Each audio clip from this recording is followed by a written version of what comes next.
I mix what I like, what I like, what I like, what I like, what I like.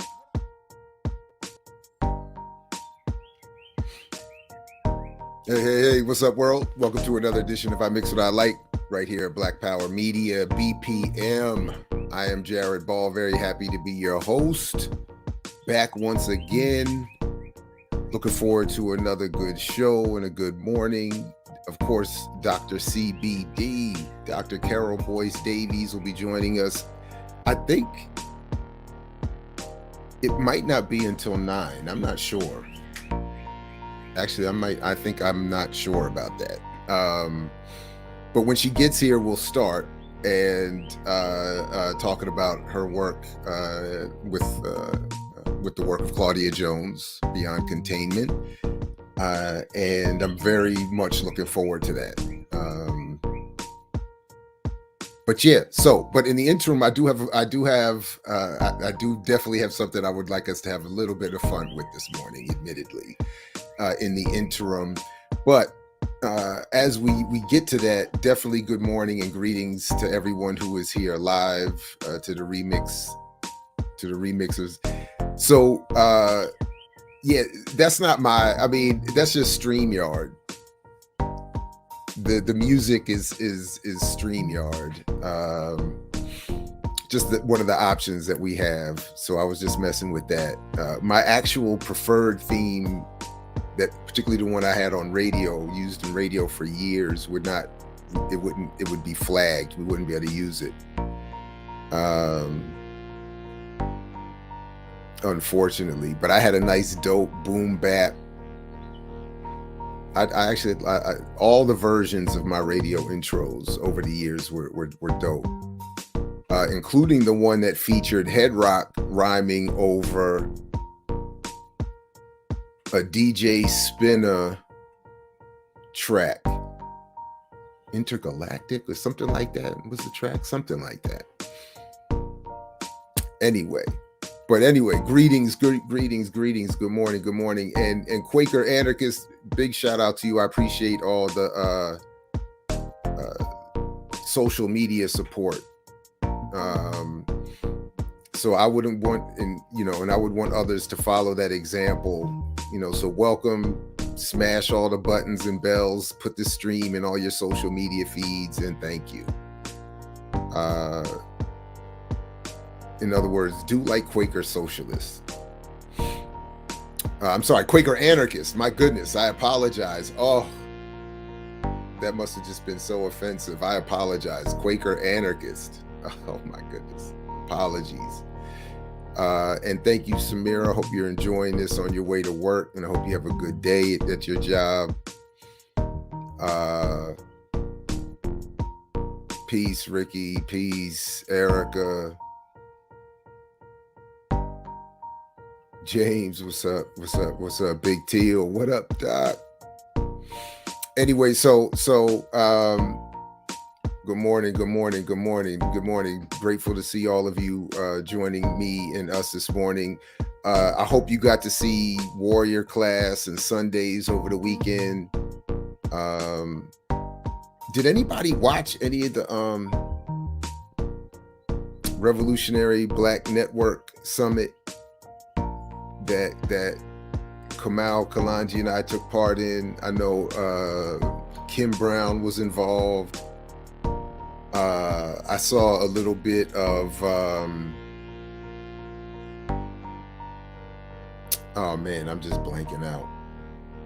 Anyway, I saw, but like, anyway, I'd be interested. Yeah, Gerald Horn was there.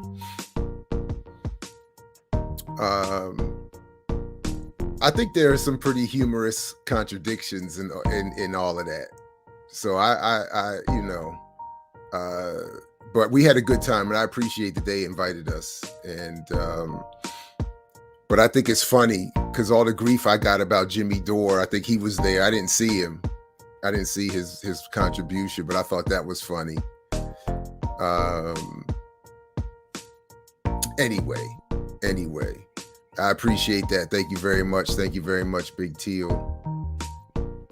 Yeah, go check it out. I'd be interested. I need to go check that out and see what, Thank you, Lisa. Yeah, yeah, it's always good to rock with Kamal and Kalanji. And again, I think we collectively bring a very unique set of perspectives.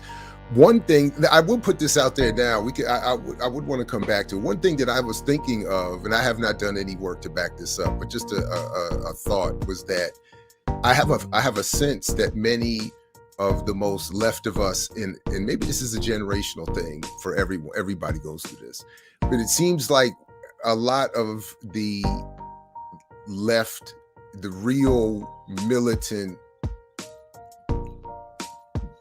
all that stuff that we collectively represent in our generation has gotten passed over.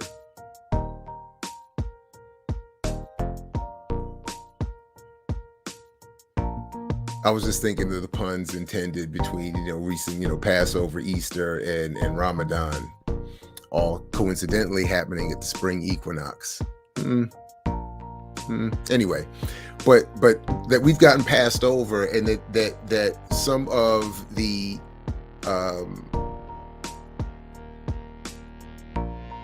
younger generation has connected with those older than us, many of whom are not where they claim they want to end up politically, and or those of us who, anyway, I don't know, I'll work that out. Right on, right on, right on, right on, right on. Still all happening at the spring equinox, which I think is a beautiful unification of the African origin. But anyway, whatever. I'm not, peace to everybody. Is the goofy music still playing? Oh man, see, I don't even hear it here. Oh, is it still playing? That's been playing this whole time. My bad. I thought I stopped it. Oh, that's terrible. My bad. I thought I stopped it. I don't hear it. See, I can't hear it. For some reason, it doesn't play through here. That's another flaw with this whole.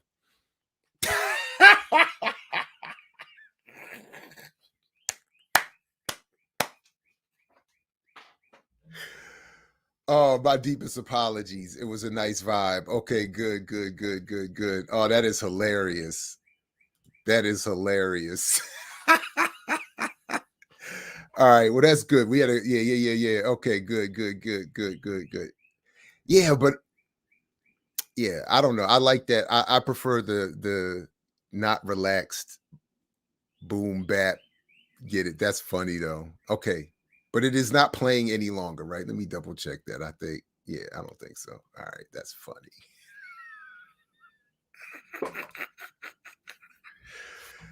Oh man. Yeah, I've heard worse. I've heard worse. Yeah, yeah, they were formerly known as the Fred Hampton leftists, which was another part of the interesting, you know, I don't know. I don't know. I need to we, there's just some funny overlaps that I think, contradictions, overlaps, whatever. Um Speaking of which, and this is actually uh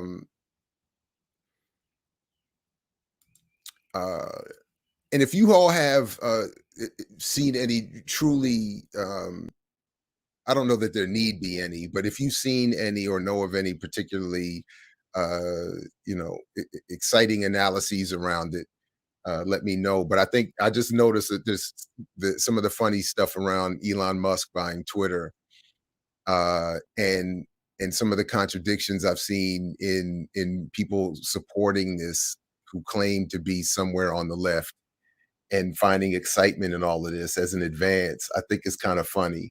And I saw where someone, I didn't see it myself, but indirectly I saw someone was making fun of Russell Brand for calling Elon Musk free speech Jesus.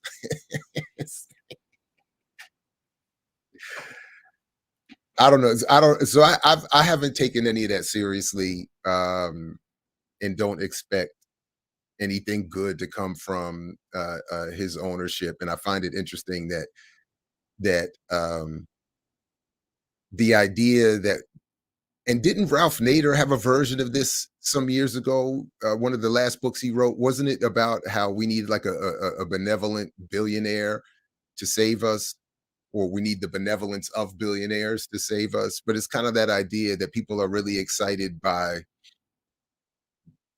one man buying and controlling one of the more prominent, if not the most prominent, or one of the prominent social media platforms, as some sort of, like, we're moving in some sort of positive direction. Um, I,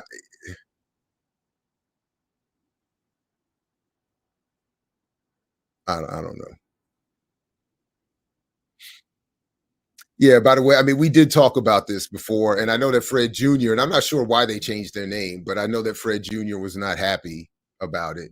Um, and uh, and to be fair, that was one of the criticisms that I initially had when I saw the brother showing up on Jimmy Dore's show, which is when, at a time when I started to make my exit from watching Jimmy's show,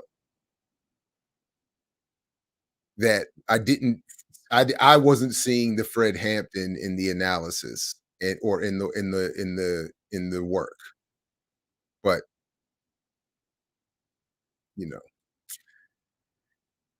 but at the same time, you want to support. I would want to support that direction, and it's certainly not like they're the enemy or the problem per se. But yeah, that was uh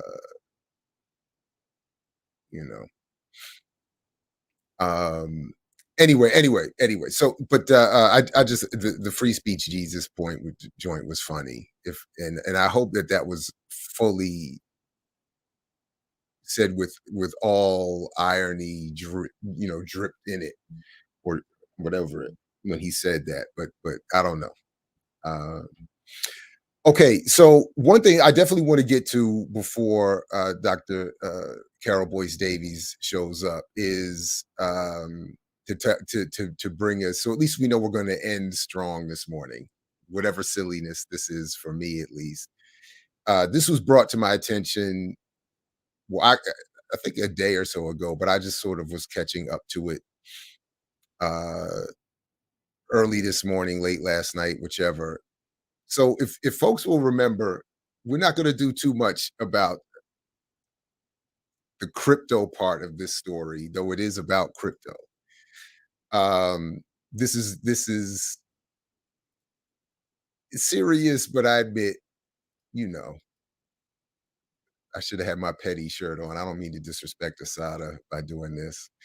Um, but remember, so first of all, folks will remember, and I hope you all saw, because I think it was revealing, beyond again, beyond the specifics of the issue of crypto, or related to crypto, was sort of what was revealed politically in the exchange I had with the gentleman of crypto a couple months ago.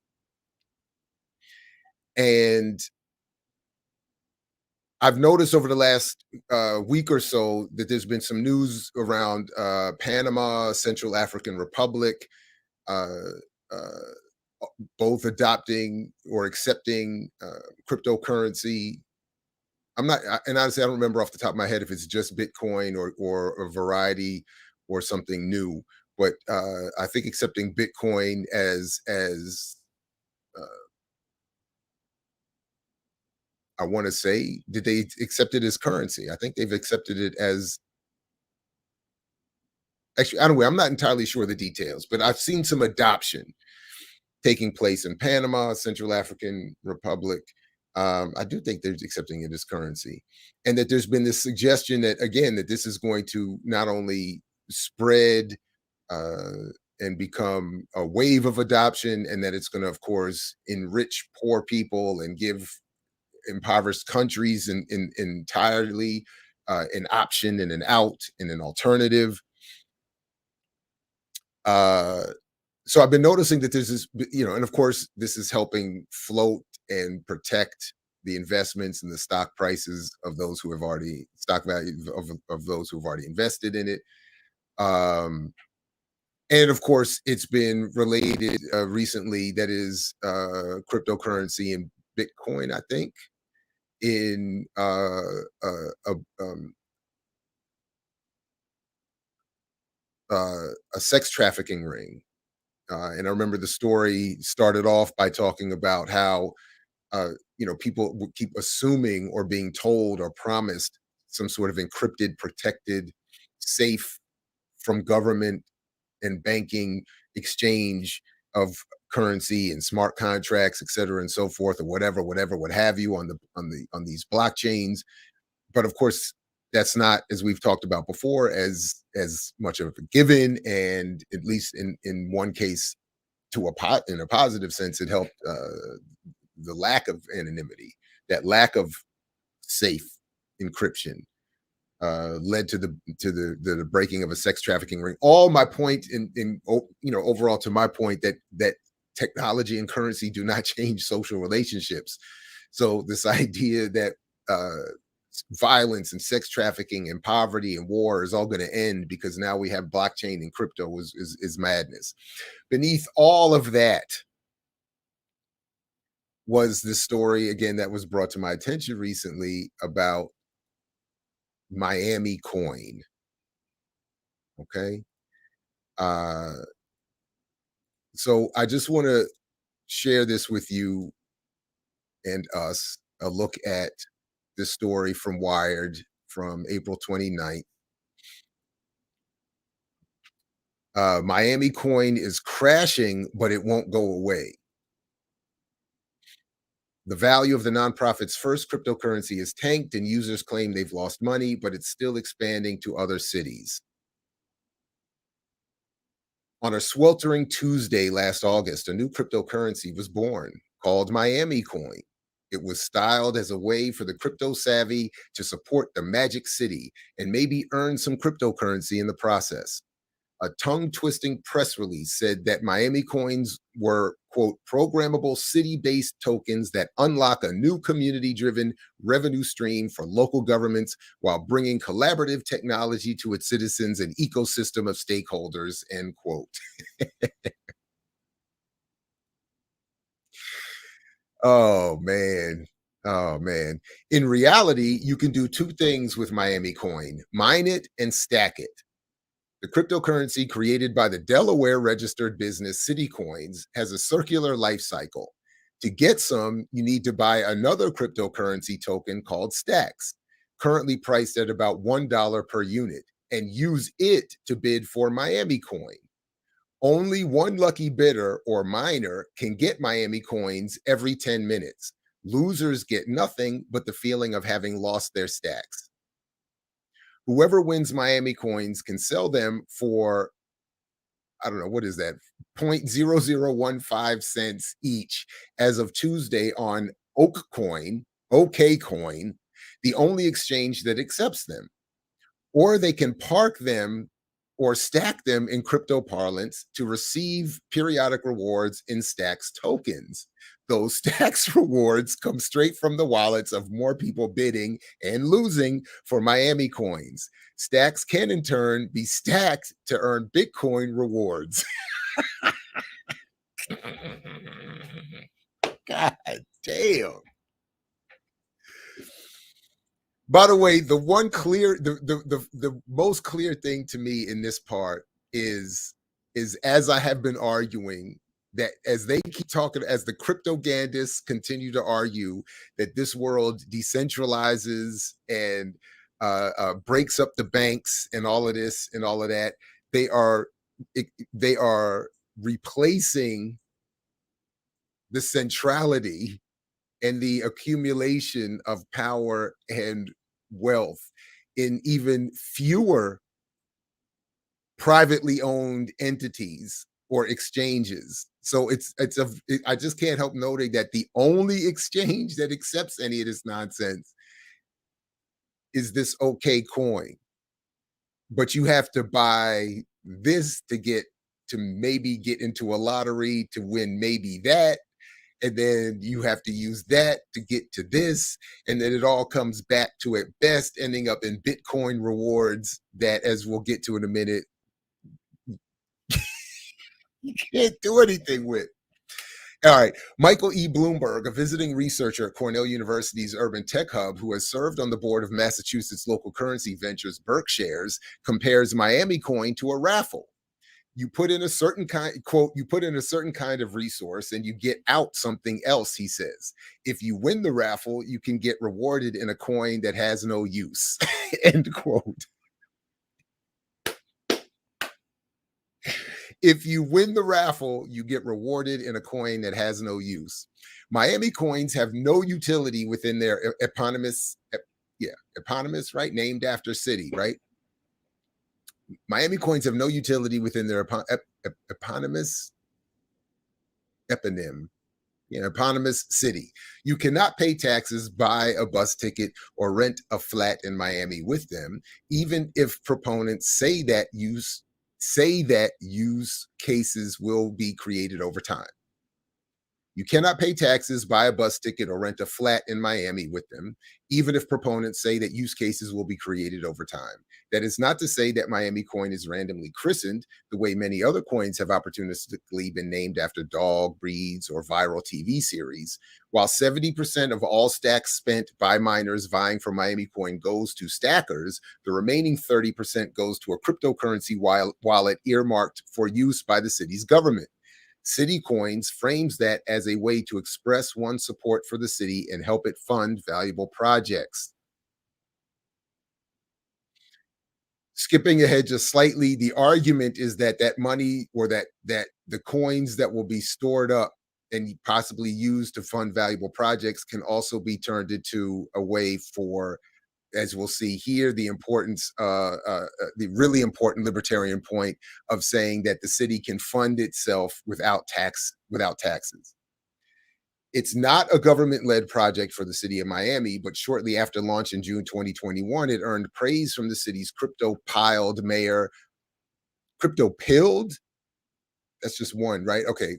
Well, I guess either way, the city's crypto-pilled mayor, Francis Suarez, who tweeted about the first coin being, of course, in Miami. In a Washington Post interview in September, Suarez went as far as saying that the scheme coin, my bad, yeah, Freudian slip on my part, saying that the scheme could make it possible to run a government without the citizens having to pay taxes. I didn't look too much into him, but I'm sure Suarez, I know he's a Republican and he supports this. So I'm sure he's some, anti-Castro, you know, book burning. I don't know. But it just, I don't know.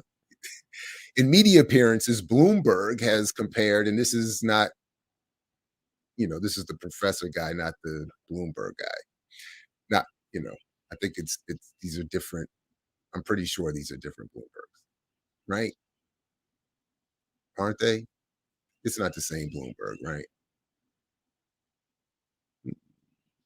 Mm, mm, mm. I mean, it would have said it, right? Michael E. Bloomberg. I'm sure that's why they put the E in there. And because the former mayor, presidential candidate, wouldn't be up there, right? I don't know. Maybe I don't know. I don't know. I'll check the chat in a second. I don't know. But in media appearances, Bloomberg has compared this mechanism to. I hope it's not. I would hope. Hey, I hope I'm not in agreement with him on this, but I may be. In media appearances, Bloomberg has compared this mechanism to a bribe to inveigle publicity-hungry mayors into endorsing what he considers an unregulated lottery. In a message on CityCoin's own Discord server, he wrote that those who stand most to profit are the people behind stacks whose tokens are essential to mine Miami Coin, and he takes exception with government officials playing along with that. Accepting the money is encouraging participation, Bloomberg says, should the city take a grant from this kind of source, it's a gray area. Mm. Yet the main problem remains. As of today, all of these coins are purposeless. Miners are burning piles of crypto cash to receive assets that might never have any application whatsoever in Miami or anywhere else.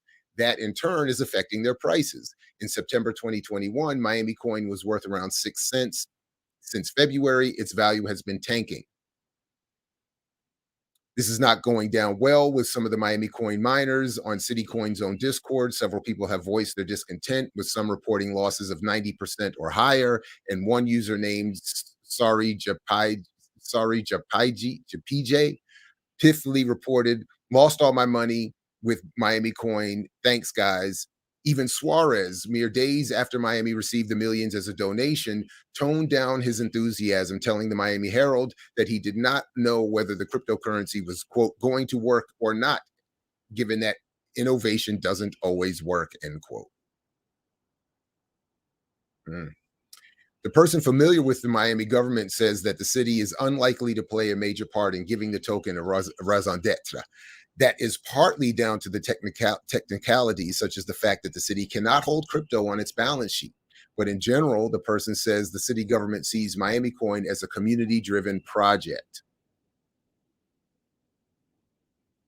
And then the issue of where do holders of the coins live is, as it says here, not a minor point. It is likely most Miami coins, or for that matter, and New York City coins and NYC coins, a version of this as well, happening there, are not held by residents.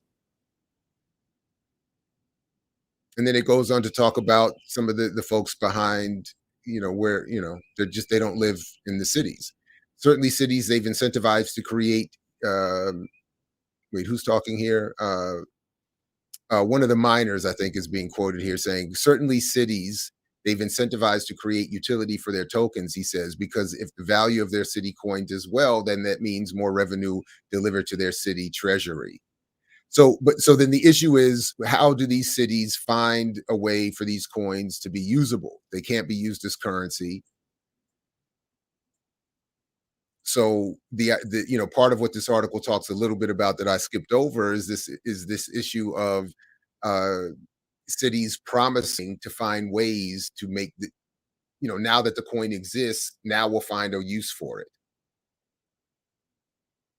which again seems like hustling backwards. Why are you creating something that then has to be found a use for, when instead you have many problems for that need solutions that this does not solve, and instead of addressing those actual problems, you're taking investment in the promised speculative lottery based investment nonsense, and then looking to create a use in your city for that. To me, it just sounds like, because the one thing I did look at is that when you look into that stacks group, that stacks token, the owners of it are venture capitalists.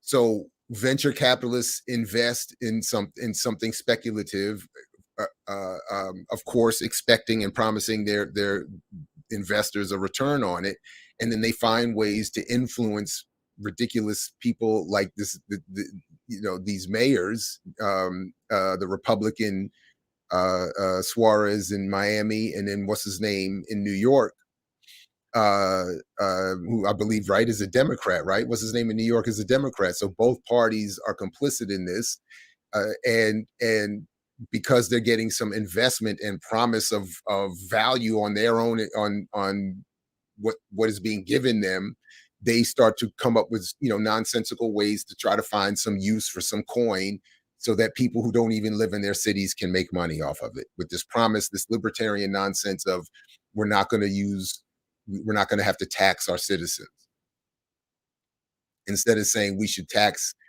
some citizens even more and redistribute that, blah blah blah, or do like these MMT folks. And I'm still working on finishing Kelton's book, and then I want to do a whole thing about that, as well. But as the MMT folks are arguing, just digitally create the currency that you need to fund projects you have resources to support, and then you don't need to worry about anything, including deficits. But instead of doing that, we're just going to go into this crypto mythology, this cryptoganda, and promise people the world, offering them nothing in return. Now, so going back to that exchange that I had with the gentleman of crypto, So now that I've shown you, at least according to Wired, and of course, it by my bias and my own analysis leading up to that bias suggests is correct. So as Wired is showing, MiamiCoin is useless. Its value is tanking, as the article said, and they're struggling with a Republican mayor in Miami to find some value or some purpose for this coin, right? The U.S. is saying, hey. So let's and thankfully they've timestamped their video, because in a somewhat recent video, although I cannot for some reason see the date on it, but I'll the exact date on it. The gentleman of crypto, not that long ago, all right, had this to say about MiamiCoin. Last but not least, MiamiCoin generated $2K every 10 minutes for the city, says mayor. Miami's mayor believes that if city-specific crypto succeed, it would mean residents won't have to pay a cent in tax. I wonder, where else have you heard this from? I mean, it's almost like there's a Monday through Friday show that's been saying for forever. I think the first time we actually mentioned it, if you want to go back in history, I think it probably was like the Don Draper, when the what's the people, the police that go catch people, the bounty hunters, kidnappers with badges. What's their name? I get mercenaries. Yeah, well, they work for U.S. It's a mercenary group that we pay with our tax money. I can't think of the names. I can't think Marshals, like the Marshals or whatever. In other words, they're proud of the fact that they were early in promoting this MiamiCoin. That's I just want to be clear that that's what they're excitedly discussing. Yeah, they've been the one that's been confiscating everybody Bitcoin and selling it back in batches instead of just keeping it. And as we keep saying, the United States government, if you keep confiscating criminals' Bitcoin, stop selling it back to the public, keep it, then don't tax people, This makes so much sense. Or you can be like Miami, create your own coin, MiamiCoin, and realize the power of Bitcoin and cryptocurrency and say, holy shit, if we actually use this, we don't have to tax our residents anymore. That's what Miami is finding out. Miami Mayor Francis Suarez has been celebrating the success of a recent initiative to fund municipal projects through the proceeds of a city-specific crypto protocol built atop the Bitcoin blockchain. On September 13th, Miami City Commissioners voted to accept funds generated by a new cryptocurrency, MiamiCoin, which was launched in August by CityCoins. The coin is built on Stacks, an open source network of decentralized applications and smart contracts that use the Bitcoin blockchain as a programmable base layer. So essentially, they did do what everybody was scared was going to happen. This is the first stage of hyper Bitcoinization and mass adoption. And they just created the internet, right? You already have hyper Bitcoinization and mass adoption. Now he's about to explain real quick, again, as they argued with me, that we're in the point of they're building the internet now, that this is the equivalent in time to the internet being built. And if you get in now, you can get rich later. All right. So again, even with that, by the way, even with that flawed analogy, we see what the internet has created: greater wealth inequality and maldistribution than ever before. Obviously, it has ended no violence against Black people or many other people around the world. It has ended nothing it has in fact aided violence and psychological warfare, the spread of disinformation. Just as we talked about a minute ago, the support of underground sex trafficking, networks, like all of this stuff is still being aided and supported by this wonderful internet. But if you get in early on this, what is now being considered, relatively speaking, the new internet, in terms of the technology, you can get rich. That's the promise. Already have Bitcoin, the internet of money. You don't need an intranet, but everybody's still trying to figure out how to control it right now. So thus we have the first intranet in the American city, which is the MiamiCoin. Now, eventually this is all going to fail, folks. No worries, right? Give it some time, it'll fail, and we'll start using the internet again like normal human beings, and we'll be back on the Bitcoin standard. But until then, it looks like we'll be going toward the internet with Miami's CityCoin or MiamiCoin protocol. And tell us, how is this working to where they're actually making money for the city? Oh, yeah. So one of the things that they're doing is, for one, they are mining And 30% of all the coins that are mined are routed to a digital wallet designated just for Miami. Those funds are earmarked for spending on projects to mitigate the risk of climate change, funding initiatives, and investing in crypto education, etc.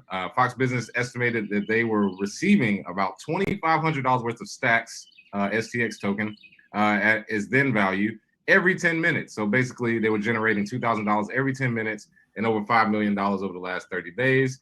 In voting to accept the funds raised since August, the Miami City Commission did not vote to spend them yet. So that is a positive there, that if they are, basically generating this with mining, they're keeping all this money, they're saving it. At a certain point, they may be able to get rid of taxes. And I can tell you for a fact, if Miami figures it out to where they can mine enough through MiamiCoin, where their citizens don't pay taxes, he's going to get reelected. He may probably become the governor or whatever, maybe even into the White House. And every single major city is going to look to copy this, because we've seen this in smaller cities like Evansville, Illinois. They have something similar with city coins, and a city in Tennessee with the mayor we were supposed to talk to is starting maybe the same thing, Jackson. So if people start to see this works, they're going to do like El Salvador. Oh man, it works. Let's try it ourselves. So this is the first domino in hyper Bitcoinization, I believe, as well, because again, Miami is going hard, and Francis Suarez ain't slowing down. It's good to see. Love to see it. Yeah, Francis better keep that head on the swivel, because these banks do not like it when you try to topple them, and this is toppling at its finest. Someone asked, let's see. So there it is. That's the point. And by the way, as we remember, my man had been in the Navy. That head on a swivel is definitely a military. We used to hear that all the time. Keep your head on a swivel so you don't miss nothing, get caught in nothing. So, but no, the banks don't have to worry about it, because it's not working and it has no use. What the banks would have to worry about is us actually organizing for political power to whatever we would want to do: nationalize, redistribute, abolish. That would be the threat to banking. This is not a threat to banking. And well, I'll have to check in with Brother Ramiro on how El Salvador has been doing with their coin. And we'll see if maybe I didn't get to see the latest Unmasked Imperialism. I don't know, maybe he's already reporting that El Salvador is free and the people there have all the material needs, their material needs met. Oh, wait a minute. Oh, maybe not. I don't know. Ricky suggests that people are lying on El Salvador. I don't know, Ricky. I don't know what happened. I have to check the latest. Maybe we're in like a digital reverse Juneteenth, where news of their freedom hasn't reached us up here.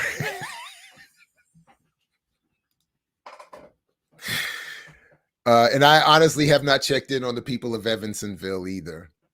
I don't know.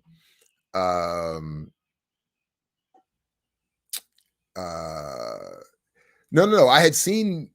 No, I saw one previously. I'm saying, like, is there been I think I saw that one, but I'm talking about maybe, or unless that's the update. Maybe is that the update?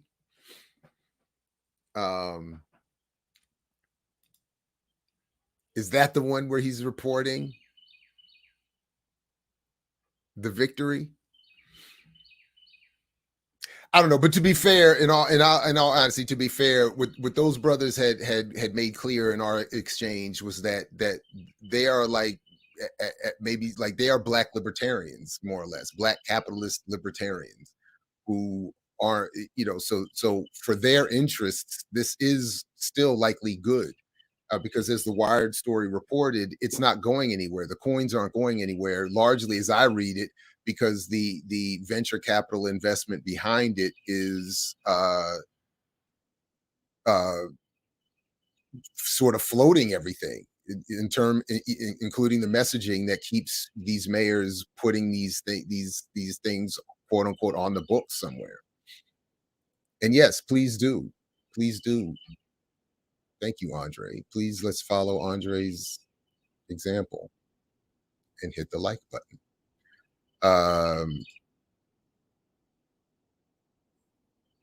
Yeah, anyway, I that to me was And there's oh man, in terms of this crypto, I've because I'm actually supposed to be writing something about this, so I've been compiling. There's just a lot of nonsense um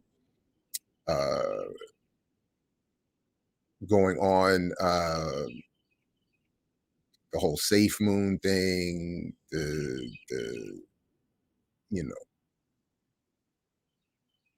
I don't know. I don't have any of that prepared for right now. So, but anyway, but yeah, but CoffeeZilla's stuff, talking about the Ponzi-nomics of it all. And this is again a guy who is pro largely crypto and investment and all that kind of thing. But he's seeing all of these uh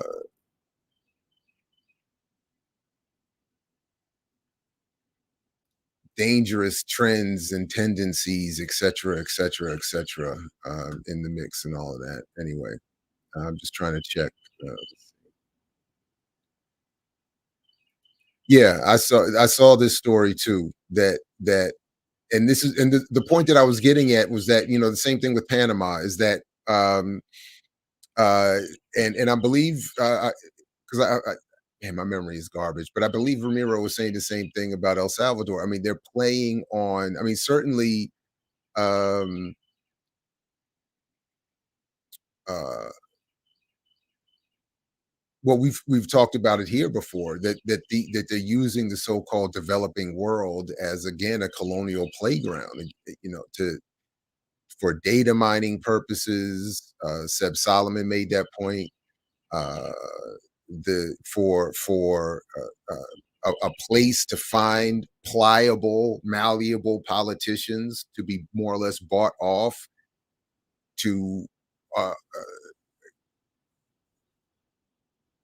adopt the currency, which can't really be used, which can't really certainly redistribute or create wealth, but does increase the value of the asset itself. And those who own it, of course, want it. And that's why all these venture capitalists are behind it. I mean, even here, so I had just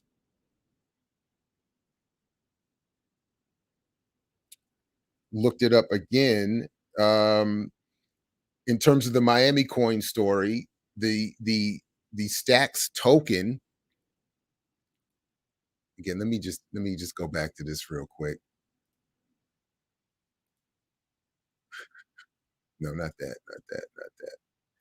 Because the Stacks, I just want to read that one paragraph again that was cracking me up so much.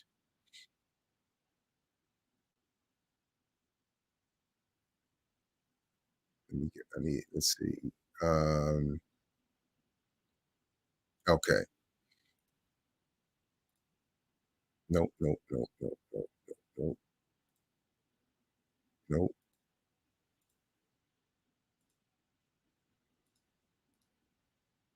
All right. In reality, you can do two things with MiamiCoin: mine it and stack it. The cryptocurrency created by the Delaware registered business City Coins has a circular life cycle. To get some, you need to buy another cryptocurrency token called Stacks, currently priced at about $1 per unit, and use it to bid for MiamiCoin. Only one lucky bidder or miner can get MiamiCoins every 10 minutes. Losers get nothing but the feeling of having lost their stacks. Whoever wins MiamiCoins can sell them for 0.0015 cents each as of Tuesday on OKCoin, the only exchange that accepts them. Or they can park them or stack them in crypto parlance to receive periodic rewards in Stacks tokens.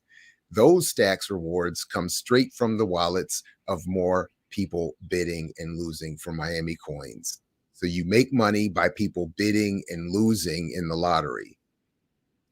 So just like the lottery, you create a pile of money that used to, as they used to tell us way back in the day, if people remember of a certain age, it used to be promoted that the lottery would solve all of the gaps in poverty and education and everything else.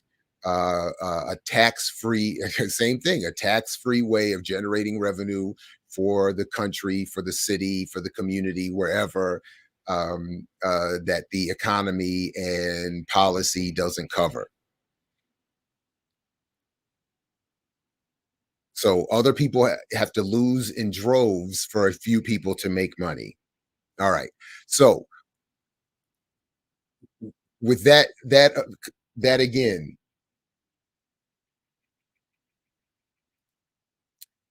with that said again, Stacks Coin co-founded, as I'm reading here,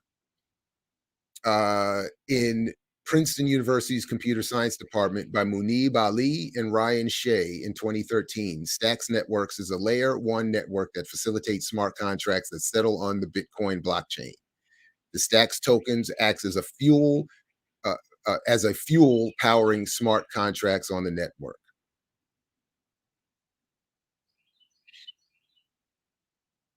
And who are Munib Ali and Ryan Shea? I mean, long story short, they're venture capitalists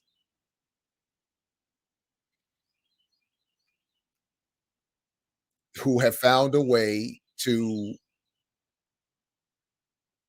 encourage. Again, they created something in 2013 and have found a new way to add value to their creation by having it be connected through that circular pathway of taking people's money and creating a lottery to add value to their product, to their asset.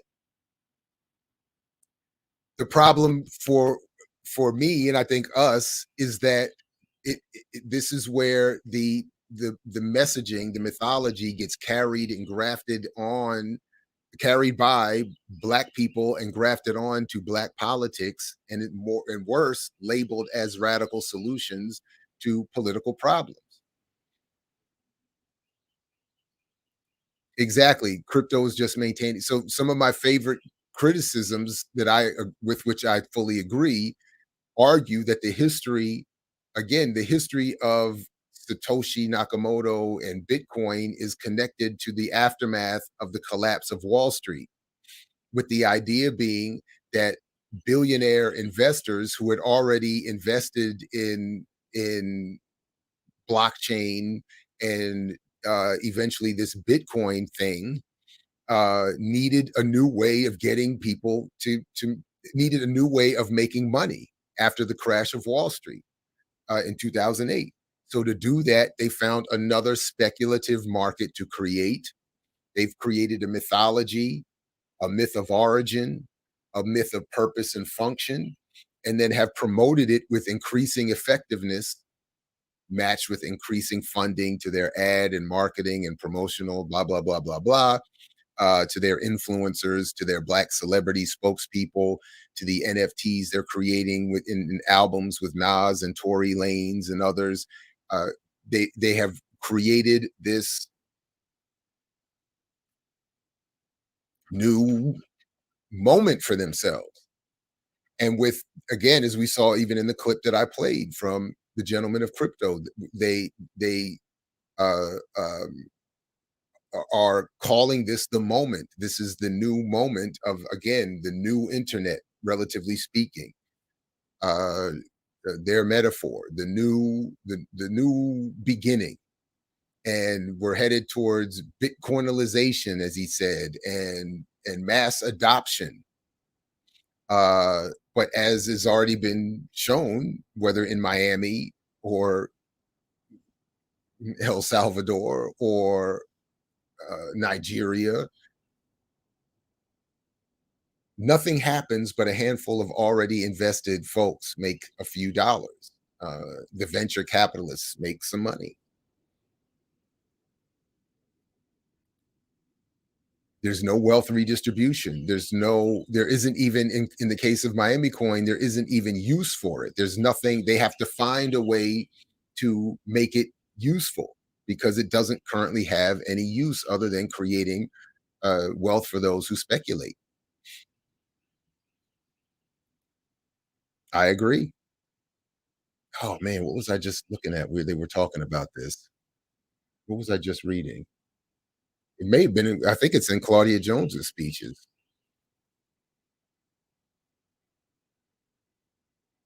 Yeah, it must be. Um, um, where she was saying, almost a century ago, the same thing. It is kind of actually. This is something I don't know if we'll get to it with Dr. CBD when she gets here in a few minutes, but um, it was a little disappointing to be reading Claudia Jones. It's always kind of bothersome to read. Like it's like we're nowhere. It feels like we're nowhere. Like we've made no progress in our collective analysis. Uh, Going back and reading, what she was saying in the 30s, the 1930s and 40s. I mean, it's in 50s, but it's like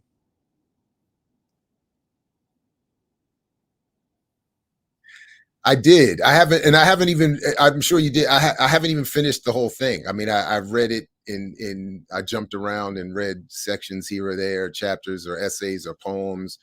So I haven't even read. The whole thing, and it is enjoyable. I love it, but it just feels like we haven't been able to. And I know I think I can explain why and understand why, but it's just it's like. Uh, That's it. Yeah, remove it. Yeah, it does. That's the point. We're moving backwards, and it hurts to read it. I mean, it's just. I don't know. I don't know. Or maybe what it is, and again, maybe I'll ask Dr. Boyce-Davies about this, but or maybe she was as marginalized then as those voices are now, so that maybe in terms of mass consciousness, like relatively speaking, who would Claudia Jones be in popularity nationwide, or internationally? Who would she be compared to today? I keep thinking like Margaret Kimberly, to be honest. Both for some reason they have a similar look. They have I feel like they say they have a very similar. But anyway, but is Margaret Kimberly more popular today in this country than Claudia Jones was then? Or if Claudia was more popular then than Margaret is today, who would she be? Like, what is the comparison? And maybe we're all just so similarly marginalized that looking back, it seems like she had that analysis was bigger and more widespread. But maybe she was just as uh well, yeah, I mean, yeah, I get it. She was deported. You're right. I mean,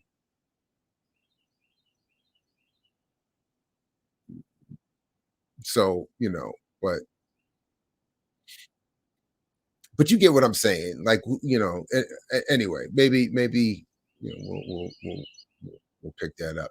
But anyway, but the point that I think was it James, that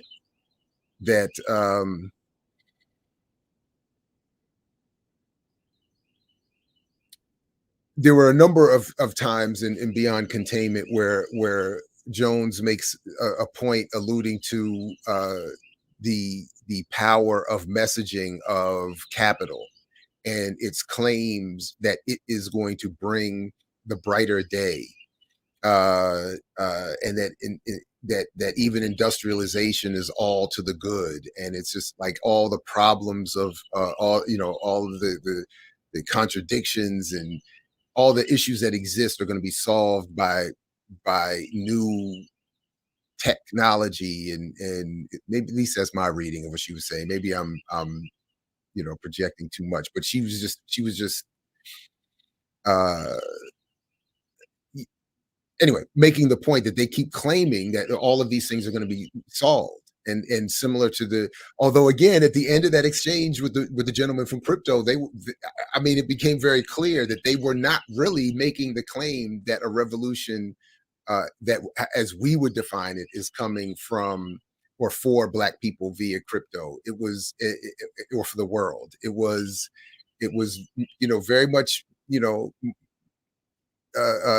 argument seemed to become very much, not seem, became very much from them about, we can't, in fact they said we can't save everybody, we're not going to, we're not, that's not the goal. Like, if you get in, if you're smart enough to invest, you can get in this lifeboat. If not, you and the environment, as they said, we're not worried about that either. So I mean, um but in general, the propaganda, the messaging has been, hey, look, we are we are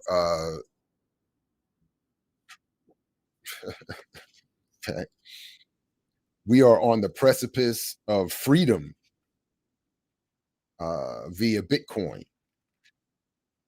or maybe another currency. Um, yeah, I'll probably just bring it back up.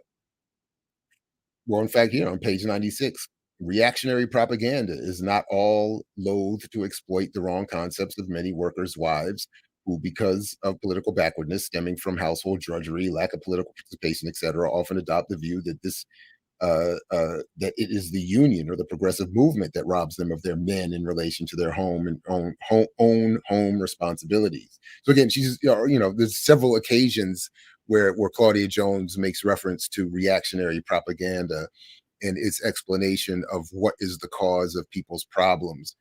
Monopoly capital seeks to conceal the real source of the problems of all workers, as she says elsewhere. Um, so yeah,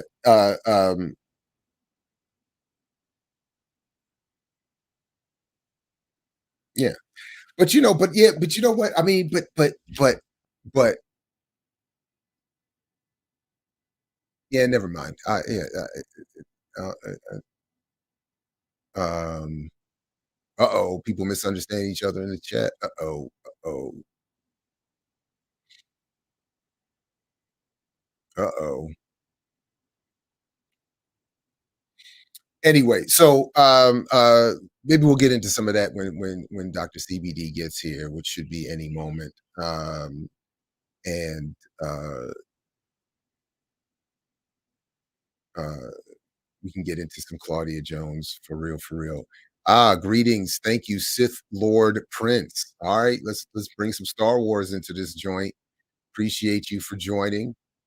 Thank you and welcome.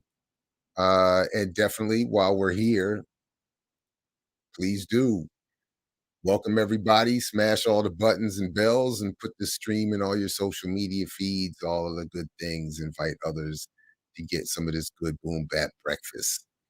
Again, tomorrow, of course, the Remix Morning Show comes back in full and all week. Uh, and there was something else, including the new In Search for Black Power from LBS drops on Wednesday. Um, other stuff. Just make sure you have all the bells and stuff on.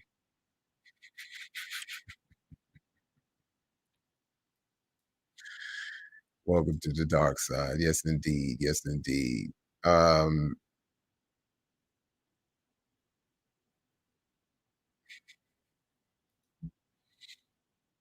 that's funny.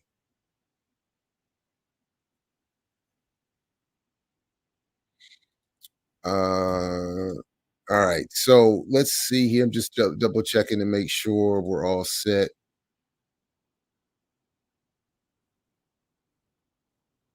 And we should be good to go.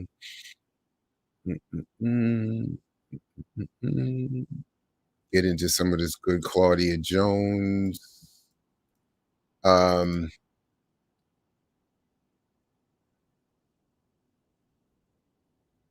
oh man, okay.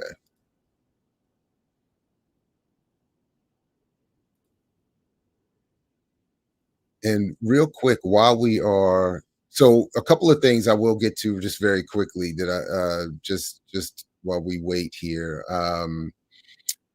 One other thing about the crypto piece that I did want to come back to is that, and I did notice that the gentleman of crypto had apparently gone to the most recent Bitcoin conference, and again, one of the keynote, if not the keynote speaker at that conference, was Peter Thiel. So who has his own way. I don't have it queued up right now, but something I definitely want to come back to, because he, of course, has his own way of branding the coming revolution, and the extent to which there are Black spokespeople involved in supporting that or walking in league with that is a little spooky. And not in the sat by the door kind of way, just the scary kind of way. That is, because as we've talked about, and will continue to, Peter Thiel and his involvement in cryptocurrency, surveillance, military contracting, white supremacy, very right-wing politics is something we should be concerned with. So this idea that we should be, moving into and following his pathway to revolution is not, even before getting to the details or the analysis or the deep thinking or whatever, just on its face seems wrong. Um,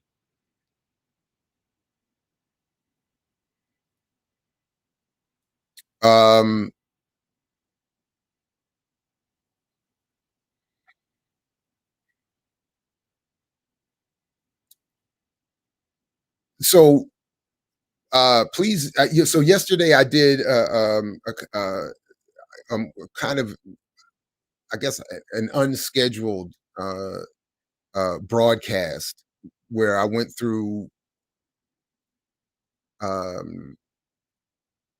presentation I gave to Howard's Faculty Senate a couple of years ago on degrees of propaganda, universities and public opinion, something like that. And the reason that it was kind of brought back to my attention is because of some things that are happening behind the scenes and wherever, within Black studies broadly, but at Morgan as well, that had me thinking about a question similar to this, and then that presentation specifically. And so I think HBCU should be involved in what I call my preferred, I didn't call it that, but my preferred, labeling of Africana studies or Black studies. But I am concerned about their lack of interest in that, their lack of ability to do that, and then I'm also similarly concerned with efforts to do that. Because of a little bit of what Dr. CBD said the last time she was here, when we discussed briefly what was happening with Africana studies, that sometimes the involvement of these institutions does not go as we would want. So, but that said, perfect timing and perfect segue is that our guest is now here. So let me take a quick transition and we'll come right back and get to that discussion with Dr. Carole Boyce-Davies, Beyond Containment, and Claudia Jones, and maybe that specific question itself. Back in a quick second. I mix what I like, what I like, what I like, what I like, what I like.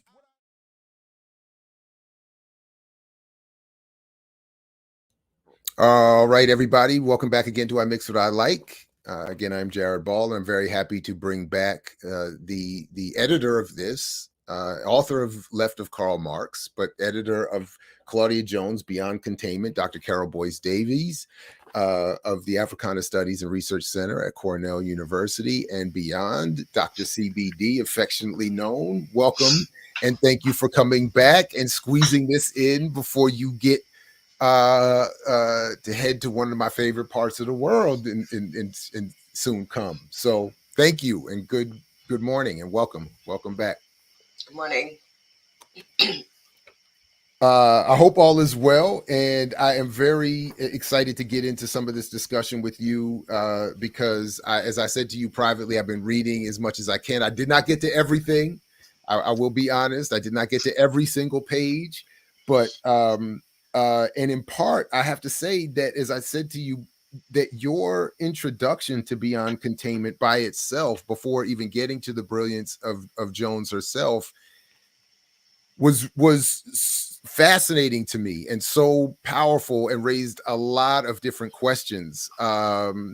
So if I could, I did want to, at least touch on at least a few of them before we get to the specifics of Jones's work and what you've compiled here and edited here. Yeah. So you talk about in Beyond Containment in the introduction. Man, there's so much here. I wanted to ask you just broadly. I'll let you go first, and then I'll get to something more specific. When you, because a lot of that introduction is you considering how you, others, and she herself placed herself within the broader international struggle. As I'll just leave it that way, and that there's been, as you've been engaged, somewhat, kind of controversy over how she is to be defined and categorized. But so how, where is Claudia Jones? Who was she? And how should she be considered when we define her or label her? Okay, that's an excellent question to begin with. I should say that your reading of the introduction is probably fresher than mine. I tried to reread it again because a lot of times, as you know, when you write things, it has a time frame that you're really in the zone with it. Right. And all kinds of really amazing things come out and that you write. And you have to go back and this is 2013, I think this came out, 2011. So 10 years ago.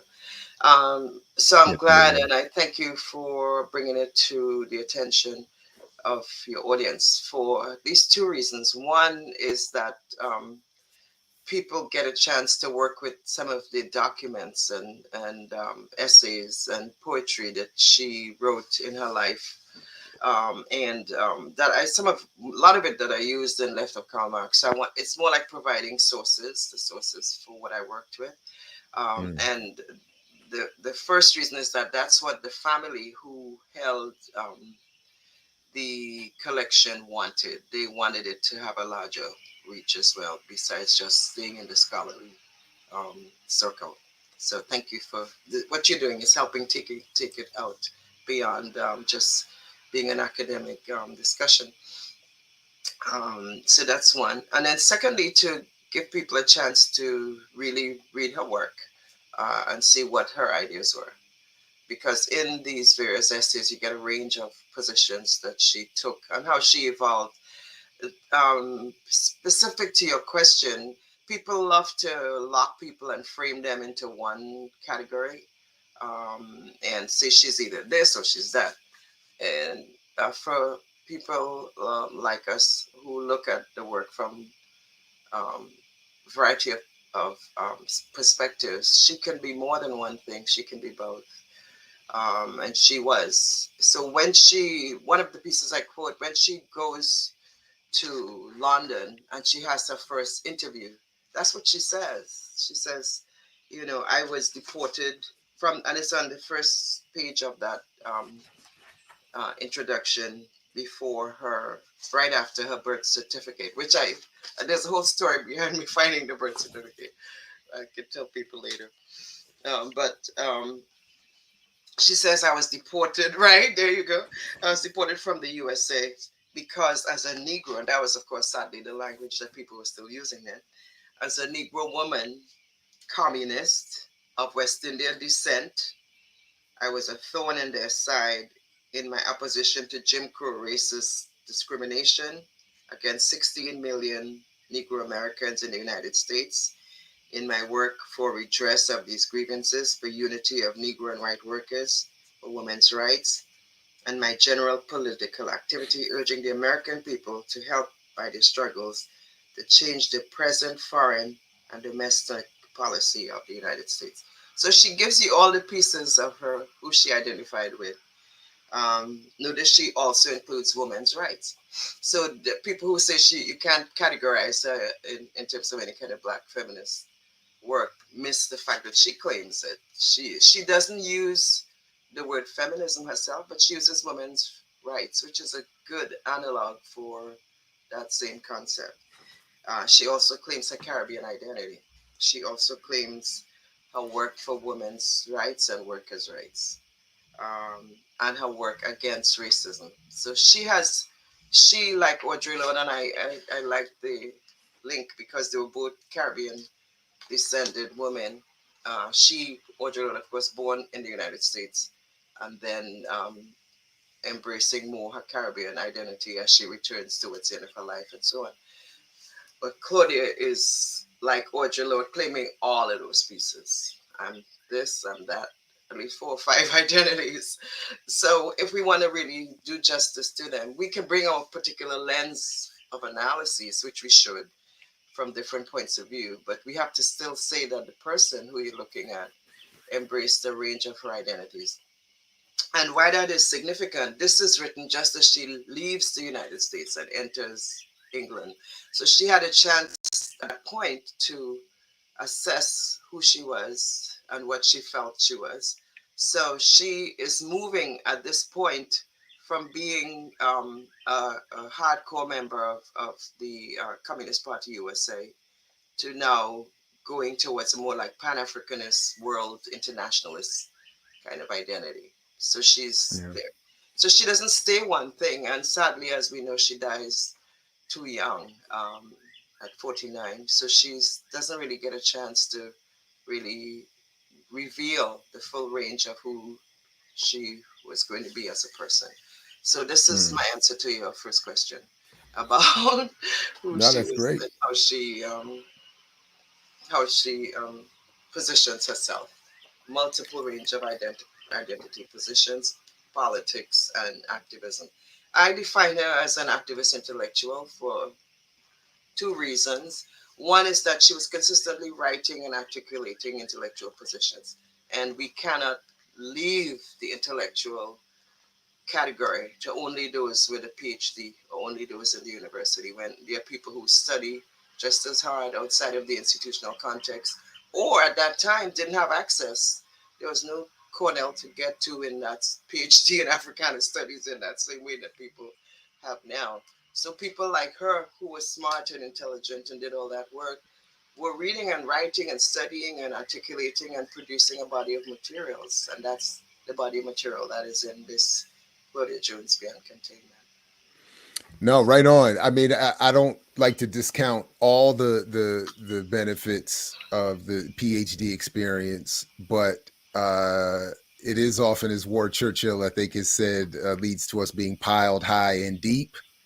The PhD is piled high and deep, and I always think of Marley's, I'm not educated. If I was, what do you say? I don't have education, I have inspiration. If I was educated, I'd be a damn fool. Oh, well, I think the PhD is an exercise in demonstrating that you have a particular set of research analytical skills that you can apply to a project and take it to conclusion, and therefore will be able to do that in other kinds of intellectual contexts as you go through life. But people develop that outside of the institution as well. Right on. And I don't want to leave your intro yet, but I did note that, and I don't want to forget, so we can come. I hope we can come back to it. That one of the reasons why I think that in reading what I was able to read, that Jones doesn't self-define as a feminist is because she was more focused on criticizing what she was calling bourgeois feminism. Oh yeah, absolutely. But to your point, she was doing the work of, I guess, black women's feminism rights. or womenism, or however. In my recent book, I use women's rights again. Women's right, right on. Yeah, for different right reasons. But related reasons. Yeah. But so forgive me for projecting my own triflingness, but as I was reading this, I don't know to what extent you intended, like, but you have a sense of humor in your writing, Dr. Boyce-Davies. There's what so like the line where you say you're talking about Cedric Robinson's Black Marxism, and you Uh-oh. said, but unfortunately, no women seem to appear here in this Black radical tradition of Black Marxism, though Angela Davis is mentioned towards the end of the book. so, so, I'm sorry. I thought that was, and I had not read Robinson in a while or closely enough or with the appropriate lens, and would have probably missed that anyway. But here uh, um, you're saying something, and I wrote I'm asking myself a question in the margin here because I don't think I'm clear, or I don't think I'm fully grasping what you're saying when you write that. Well, first of all, you said that Robinson's work in Black Marxism isn't important in this regard, for it is here that he attempts to define the Black radical intellectual tradition. Then you do make you note that no women appear in this radical tradition for him. But then you reference McClendon, Yes. And say that in his analytical delineation of the problematic of a Black Marxism, in his Marxism and Ebony contra Black Marxism, it's something I have not read, which sounds fascinating. You note that one has to make the qualitative distinction between the Black in Black Marxism as a racial descriptor, i.e., identifying the race of those identified as Marxists, from those who identify that Black as a type of Marxism. Right. And Can that's you help me with McClendon's point. Yeah. You should probably invite John. He's a wonderful. He's a Marxist from my grad school days at Howard. He's that kind of person that was part of a group that studied with C.L.R. James, but that right on. spent a lot of time debating people like Walter Rodney and so on about Marxism. So that's John McClendon. He's at Michigan State. He's a philosopher, but he's an unreconstructed Marxist. He said.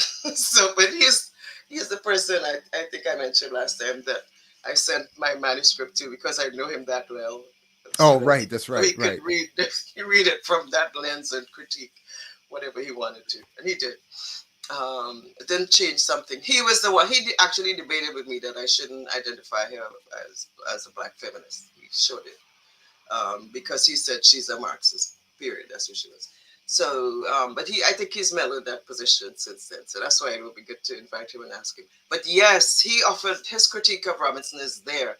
He's saying, is Robinson saying that, or are we saying that there's a type of Marxism that's Black? Or are we talking about the practitioners of Marxists who were Black people? And he said that qualitative difference is not really clarified substantially in Robinson. But that was not Robinson's intent at all, clearly, because he was trying to work. I think his second title, The Black Marxism, is the lead, of course, which catches most of the, those of us who published a text know that the press and you want to get a title that is going to be effectively captivating audience, right? But I think his subtitle is the primary title, on the Black radical intellectual tradition, which is what he's working towards, right? Because he's saying very specific things in that text about how throughout European history these same tendencies that Marx actually identified were already being put in place. My position on Robinson and that gender question, I wrote subsequently a longer piece on it, which is published in the African American Intellectual History online journal, and people can find it there.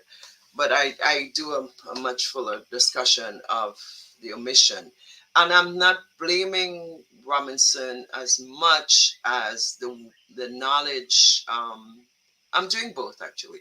But the first is that I'm suggesting that the way that the institutional intellectual frameworks were set up at that time, women were not considered as contributing anything substantial yet.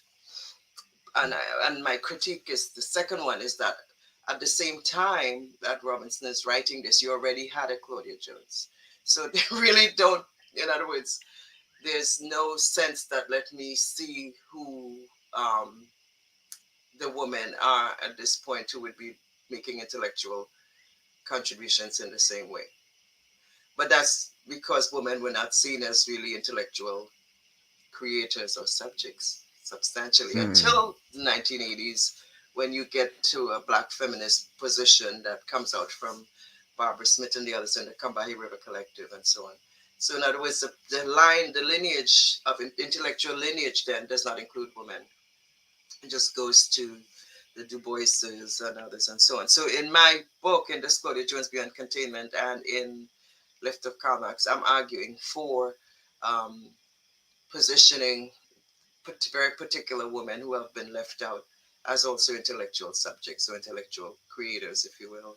And Claudia Jones is one of them. So the subtitle of this Beyond Containment for me is it has several valences because it's about moving her away from being locked into a particular position, one, but it's also about bringing her out from the containment that was the U.S. Political intent of her work. And it has all the echoes of how they used containment in terms of containing the Soviet Union and so on, which we still have some echoes of now. And then also the fact that when I found the materials in the collection of Diane Langford then in London, she had 2 boxes of material and to show it, she had it spilling out of the boxes. So to me, that was like, wow, it's allowing her now to really come out. So symbolically, that was beyond containment as well. So that's the whole point. But back to the Robinson, quite a substantial scholar and well respected for that intervention, for sure. So the point of, and I make this point about Walter Rodney as well when we were in a discussion about Andai a few days ago, that it doesn't take away from the men who did that work. It's not about that. I'm not about that. More arguing for, let us have a more fuller understanding of all the contributors and not just assume only sort of heteronormative lineage of intellectual discussion and debate. That's all. It's also, if I may, it also sounds to me how Jones approached issues of gender difference, discrimination, quote, relative hostility in terms of the broader struggle. In other words, she seems to have been constantly reminding her audience that yes, women and Black women in particular need to be focused on and raised up and allowed to flourish and take their rightful place. But at the same time, she was constantly wanting to remind everyone that the cause of the differences in the treatment of women was capital, was colonialism, was in other words, yes, we have to work some things out, but I'll find it in a moment. But she says something about resisting the a sort of antagonism between the sexes, as I think she puts it, or something that. So, which I read is important for today as much as any time, because there does seem to be, I do read a tendency in some to focus only on those antagonisms and to avoid or ignore or to never pay attention to the causes or the context of those. So anyway, I'm hearing you go in that same spirit and right. Right, but keep in mind that Jones wrote many essays on women too. Like her all the essays that she wrote in the 1949 period. We seek full equality and end to the neglect of the problems of Negro women, the one that she is cited for the most. And then several others, which I have in this collection. She writes about women. But Cherise Britton-Stilley has a really nice piece in her essay on racial capitalism, where she argues that for Jones, seeing women and particularly the position of Black women and their labor and domestic service was one of the key levers to understanding that question of exploitation. And this is why Jones herself defines a sort of super exploitation of the Black woman.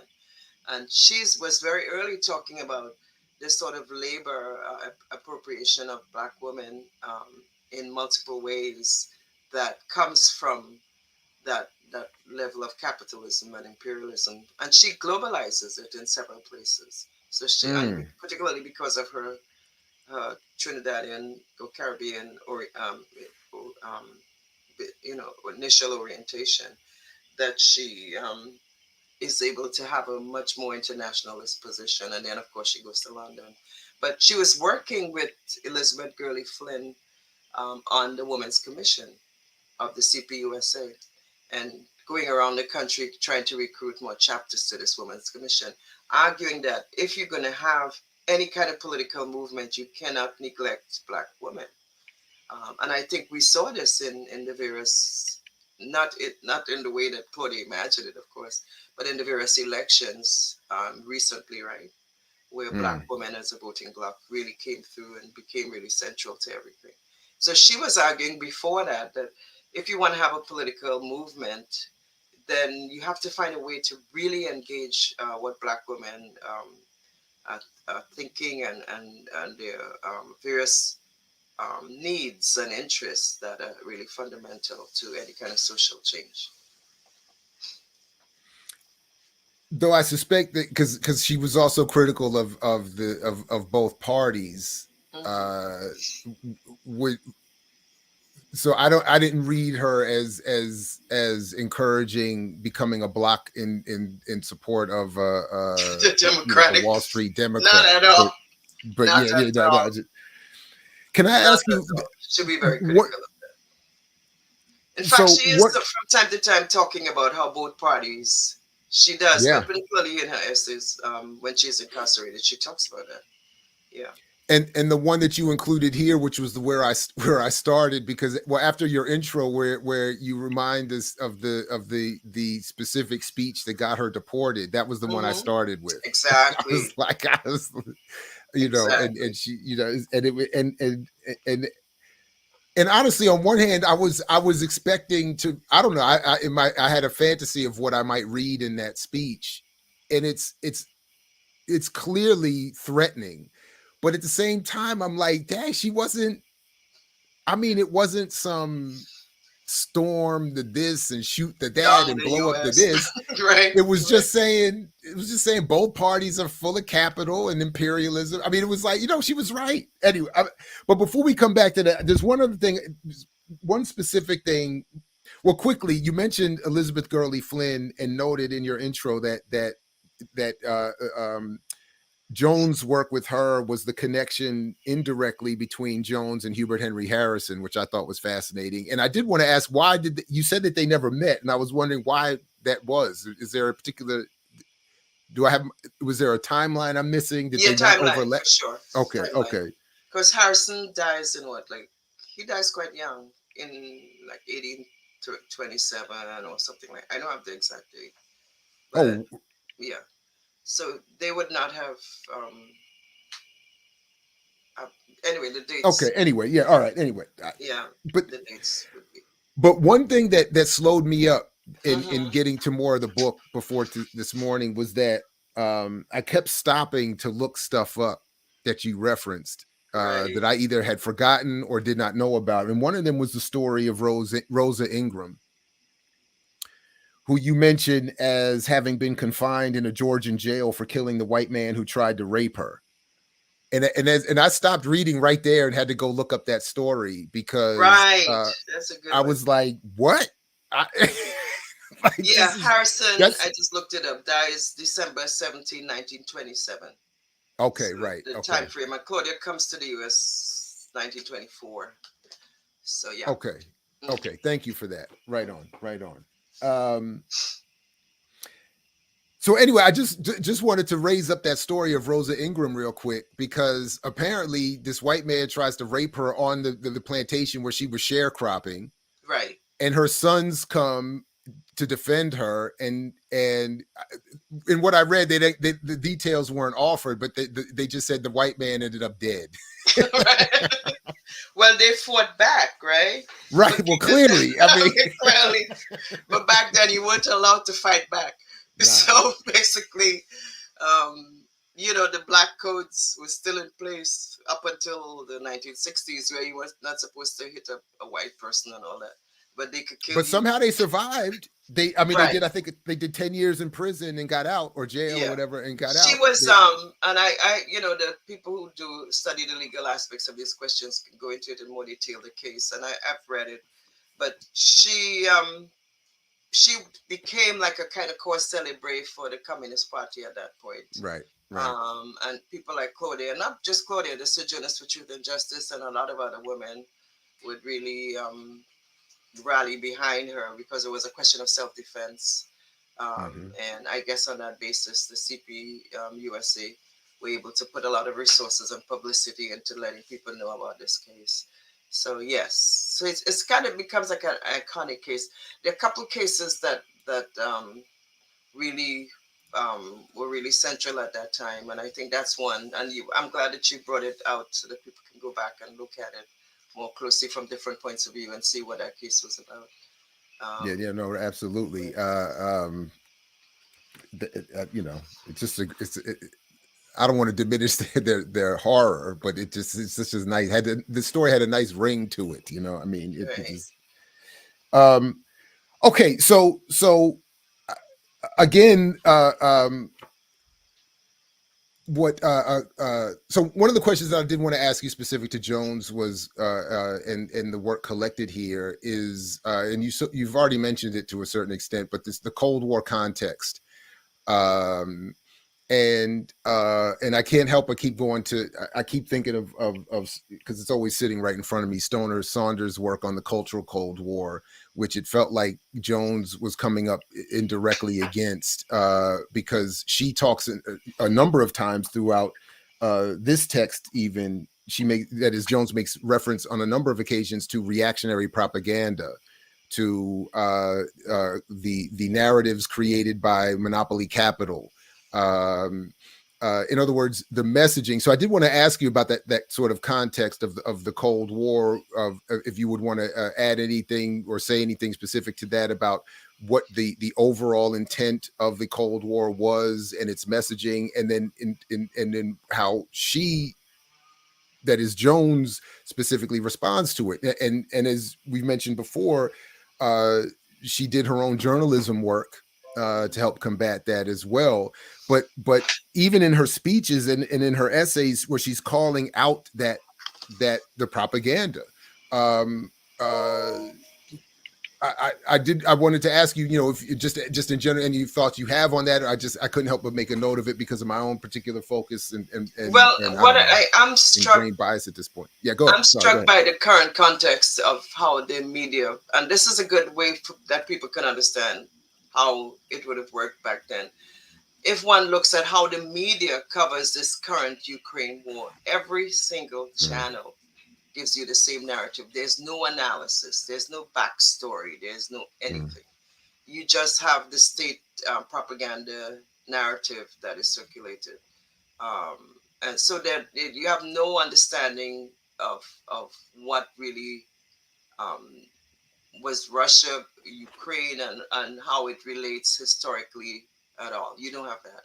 What you have is like a blanket media narrative that everybody buys into, even not just the media, not just general public, but even thinking people just go ahead and accept the state narrative.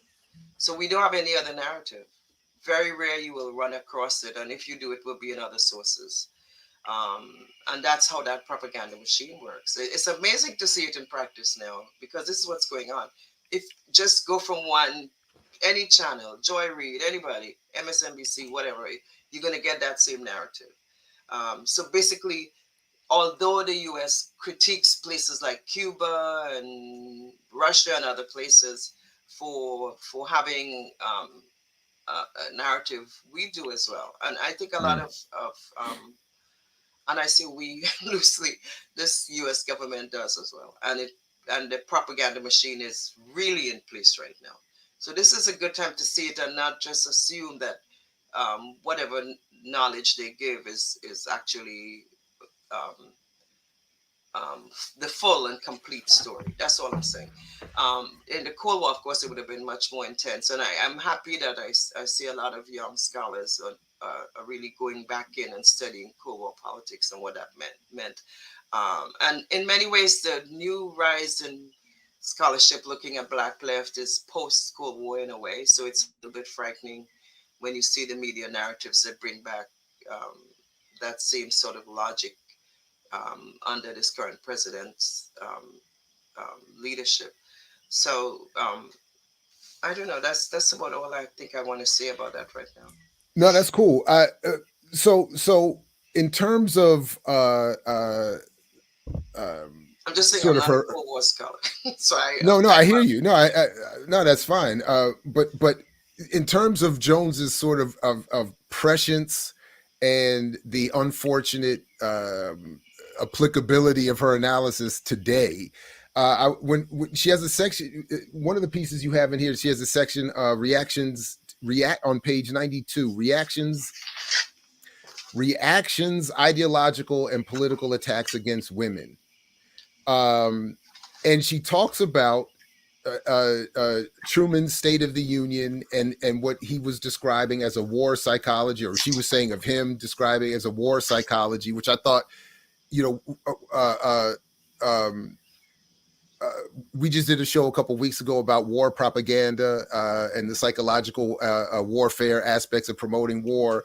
But then she quotes Winthrop Sargent himself, referencing, as she says, the decadent Nazi adopted theorist Oswald Spengler, and says something that I've seen, because I don't watch the shows directly, but I've seen criticized on a variety of YouTube shows, making fun of the right wing argument today that in defense of what they call a muscular class, and arguing that tough times lead to stronger men, and so so that iron sharpens iron. So the tough times. So in other words, their argument is that when the welfare state gives people too much, it makes people weak and soft, and then the society becomes feminine. So that's where we are now, and we're just kind of coming out of, from their perspective, this feminine welfare, I guess post-Obama. I don't know what it is that they're saying about, but that and the toughness is coming. Mm-hmm. So Jones is criticized, making the same point or is noting something very similar, however many years ago, where she's talking about this ideological argument being promoted by Sargent via Spengler, or Spengler via Sargent, that quote, that only in wartime, according to Sargent, do the sexes achieve a normal relationship to each other. The male assumes his dominant heroic role, and the female, playing up to the male, assumes her proper and normal function of being feminine, glamorous, and inspiring. With the arrival of peace, a decline sets in. The male becomes primarily a meal ticket, and the female becomes a sexless frump, transferring her interest from the male to various unproductive intellectual pursuits, or it's unproductive intellectual pursuits. Don't do any thinking, or to neurotic occupations such as bridge or politics. Feminine civilization thus goes to pot until a new challenge in the form of wartime psychology restores the balance. End quote. So I mean, anyway, all I wanted to do was bring that up, that I noted that she was saying something however many years ago, almost 100 years, 80 years ago already, that is happening right now, to your point, live right in front of us. But unfortunately, the only sad part for me is that there's not enough Claudia Joneses making that argument prominently today. Broadly. Exactly. So anyway, I don't know if you have the only way I've heard it, at least anything relatively close to talking about women and the war, is the fact that they're saying that in Ukraine the women are fighting along with the men just as much. Yeah. But then if we bring it back to the United States, the various state moves to really position women back in the sort of childbearing role. It's Oklahoma. I think Florida might be next, the way they're moving, is really worth looking at as well. Because we have these states that are really positioning women as not having rights in this, as they did before, over their bodies, control over their bodies, and so on, and positioning women as somehow now dependent on the state decisions about their bodies. That is, that doesn't get much coverage, except every now and then, in terms of people doing self-critical analysis of the United States itself. You don't get that. There are very few places that do that kind of work. Instead, the sort of American exceptional narrative is the one that's touted by whichever person is in leadership, and in this case, Democrat or Republican, because that's the choices that the U.S. gives us, only those two choices. So I think one has to look critically at what's going on inside the United States as well to make that argument, which is what Claudia and others were doing before they start looking at others, like other countries, how they're running their business. So I don't want to I made a note to bring this up, but I feel bad because I don't want to impose this on you if you haven't suffered it already, and I don't want to certainly, muddy the waters of this conversation at all by reference to these people at all. But when I read where Jones was talking about, and then she of course suffered it herself directly, that this country, people in this country suffer what she called deportation delirium. That as soon as anybody, as often as possible, as soon as anyone who could be deported spoke up, would be deported. I couldn't help it. I made a note that said, and what we're often left with the reactionaries to who are anti-SODA, that is Solidarity of Dispersed Africans. So I don't know if you pay attention to any of these online debates that are the new form, at least, about foundational Black Americans or American descendants of slaves, who are very anti-Pan-African, anti-internationalist, anti-diaspora, and are saying that the diaspora is hurting the Black American chance of getting what we deserve here in the United States in terms of reparations or whatever, or benefits of this society. To me, I read this as being connected, that the deportation delirium that Jones was talking about, where internationalists, anti-capitalists, Pan-Africanists could and would be deported, from Garvey to Jones, and whatever else would be, even the self-exile of Du Bois, or the internal capture, so to speak, of a Robeson, kind of, by not letting him go anywhere, has left room, has created a vacuum into which these, from my perspective, these very conservative politics can creep in.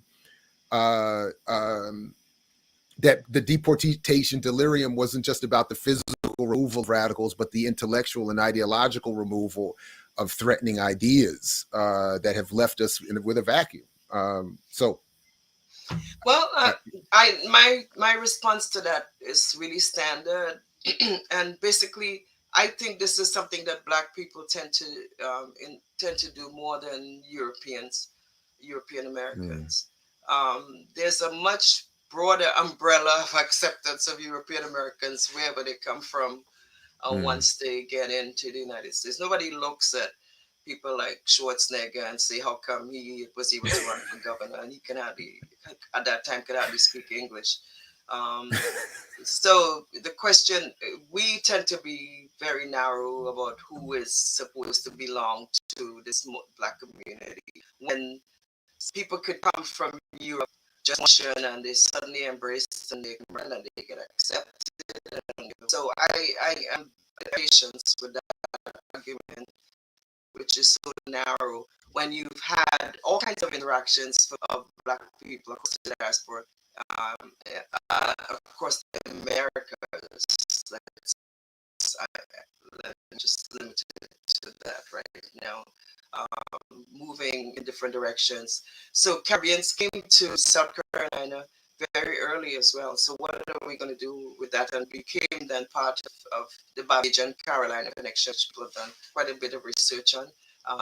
All through the 1700s, particularly after the Haitian Revolution, and so you have people coming into New Orleans, and so that you don't have this sort of fixed, steady Black community that is only very specifically here. You have these movements across the Americas, and then in Trinidad there was a whole community developed called the Company Villages of people from the U.S. who were settled in Trinidad and Tobago following the American Revolutionary War.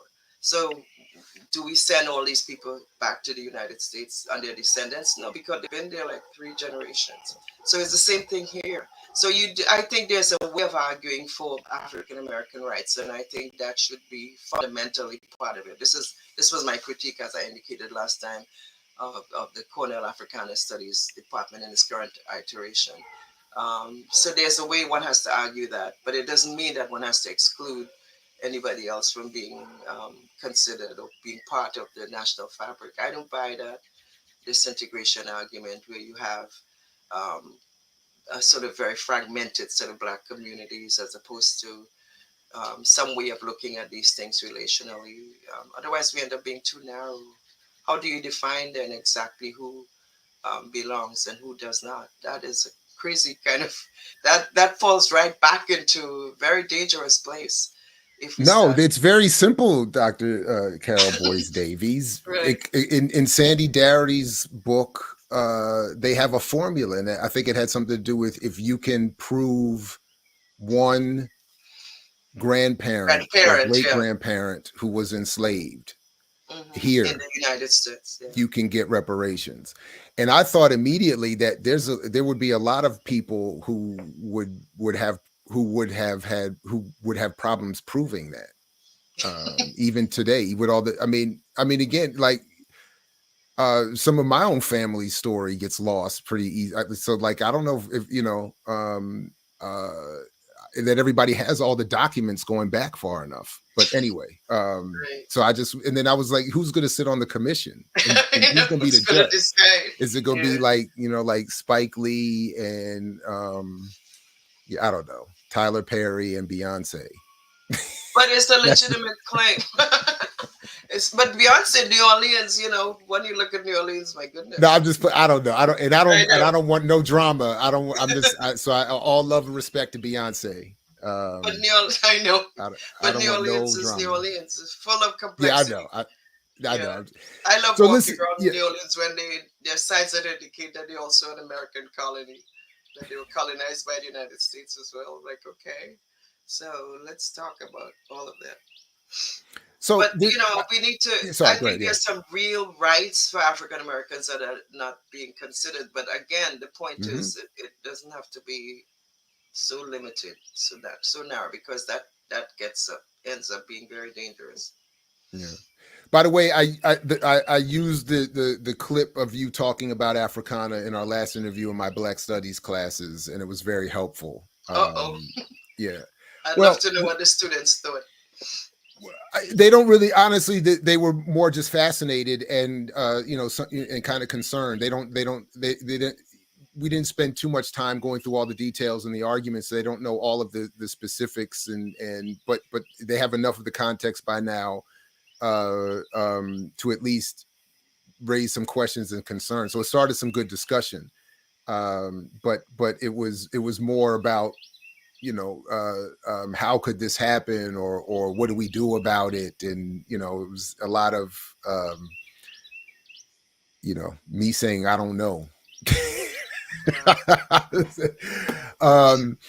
But listen, so I know we don't have that much time left. There were two quickly other things I just at least would want to bring up that I made a note to ask you about. One is that, and again, selfishly, because of the only story I have, this is true story. The only story I have from the wedding and ultimately brief marriage of my parents is that as my mother was walking down the aisle, her mother says to her, or says to her, I think maybe to her, a relative or somebody, but in earshot of my mother for her to hear something about how my mother had fallen into the hype of Stalin and would one day regret it. Oh my God. She actually said that. That's Oh almost verbatim. Like that was like and I never fully, I never got all the details. I could never get. Everybody was either gone or hating each other by the time I was old enough to ask the right questions. But essentially, but the reason I laugh when I bring that up is because That's as I was funny. reading, Jones has a lot of positive things to say about Stalin. And he's clearly nowadays propagandized as, Hitler, Stalin and Mussolini, or, something like that. Or now I guess it would be Saddam Hussein and I don't know. I don't know, whoever. But so I was just wondering, did she always in her lifetime stay in that position vis-a-vis Stalin? And do you think, I don't know, have you seen anyone, I don't know, would she have, I always hate these kind of questions, but would she have changed her views? Absolutely. Okay. And if right. when you get a chance, go to the afterword Okay. by Ulrich Cambridge, which is really helpful. And Ricky Okay. Cambridge is quite interesting because he was Jones's last assistant. And it's called When Socialist Values Harmonize with Human Desire for Liberation, Assessing Claudia Jones's Politics. And again, he is somebody who is influenced by her, and then is really central to developing a sort of Black British political argument. He edited for a while a journal called The Black Liberator. Definitely Marxist as well in his analysis. But Jones, at that point, along the line of the essays that you're reading, was more, I think, involved in advancing the CPUSA positions. She was that person for sure. But when she goes to, there's a break when she goes to London, and that's what I try to focus on, where she begins then to move to a much more um, um, not just third worldist, but internationalist, Pan-Africanist approach to understanding the world. When she's running the West Indian Gazette and Afro-Asian Caribbean News, when she's moving towards China, when she's visiting China itself and doing that kind of work, you see a different kind of position. So that's the initial critique of her, is that from people like, although you don't have that coming from CLR James, but you can tell from the fact that they were not really operating on the same kind of intellectual, ideological wavelength, that she was really in the Communist Party and a member, a dedicated, loyal member of the CPUSA, and advancing its positions was one of the things she did for sure. So there's in part a point that could be made there. And this is what I mean about, sadly, her dying too soon. Yeah. Somebody was calling me. I apologize. Yes, sir. That she dies right after she comes back from a long visit to China and Russia and so on. And this is one of my the sadnesses about her leaving us that soon. That you never get to see the full extent then, as you would see with CLR James, who dies in his much elder years than you did with Claudia, who dies at 49, just when she was making a particular intellectual, ideological break that shows her differently. So I still don't define her as a Stalinist. She doesn't really. She was looking more at the kind of positions that were coming out from CPUSA, but also at that time, what was the political choices that um, were being made at that point in history, but not so much to me. Like some people have defined her as Stalinist. I don't define her that way. So the last thing I'll bring up, and then you can make any last comments for today, and then I will read the afterword, which I had not gotten to, and use that as an excuse to invite you back again No, next time. yeah. No? Well, I'll come back, but people are to going to be move tired on. of seeing me talking about this same thing. No. We can. We'll. There's more work from you to get to for sure. But just as an excuse, just an excuse. Okay. So the last part, just that she says, just 2 quotes here: "Complete emancipation of women is possible only under socialism." And then later, she says, according to bourgeois feminism, woman's oppression stems not from the capitalist system, but from men. Exactly. Marxism-Leninism, just as it rejects and combats the petty bourgeois equalitarianism fostered by social democracy, so it has nothing in common with the bourgeois idiocy of the battle of the sexes or the irrational Freudian approach to the woman question. Wonderful. So in those, I love, she gets at everything, right? Wonderful quote. I love that quote. Yeah. So she gets at the social Democrats that I'm still frustrated by. She gets at the bourgeois feminism. Yeah. She gets at the Western psychological approach, the Eurocentrism and Western psychology. Yeah. Anyway. And the Freudian psychoanalytic. That's what I mean. Yeah, that's what I'm saying. That's right. That's right. And it's something that is unfortunately, I think, important as an approach today as ever. That is not, that is one of the nice things about the collection is that you get a nice range of what she's thinking. So you have essays on women's rights, you have the questions of incarceration that are there, and the poetry, the poems that she wrote while incarcerated, included as well. And of course, her autobiographical reflections, which is really useful for us to understand what she herself said about herself as she went through. And significantly, she, according to all accounts, was writing an autobiography. So hopefully one day somebody will find that, because it's somewhere. Because according to Albert Cambridge and others, it was something that she was working on. So my assumption always with intellectual work is that whatever we have that is available now is still awaiting further revelation by another generation, further critique by another generation, and so on. So all that people like me were able to do was document at a particular point in time what is available that you're able to find, and hopefully other people will find more as they go forward. And I mentioned Zifeng's work on China, which he is finishing his dissertation this year. So he is somebody who I'm sure is going to go forward with this kind of project and look at what comes out in the fully in the Chinese archives as well. And we hope for more material later on. So there's a lot to be done. I don't believe in the assumption that only one iteration on a particular figure or particular set of materials exists, that there should be several interpretations so that we really get a full picture. So I look forward to other scholars doing the work, more work on Claudia Jones. And this is why this is available, so that people could do the work. Students are writing papers, which is, somebody told me that recently that another young woman was working on a book on her. So I'm really happy about that. The journalism, for example. And I mentioned that to you before. You did. I have a note about it. I have a note about it. There's a whole slew of material in her journalism that needs to be done. There was somebody I know who wanted to work just on the West Indian Gazette. That would be phenomenal if they did that. So the journalism is a really nice piece of work that should be done.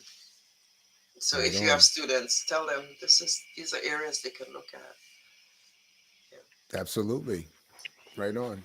Well, Dr. Carole Boyce-Davies, again, I greatly appreciate you coming through to talk about your edited volume here, Beyond Containment, Claudia Jones. It's always a good time.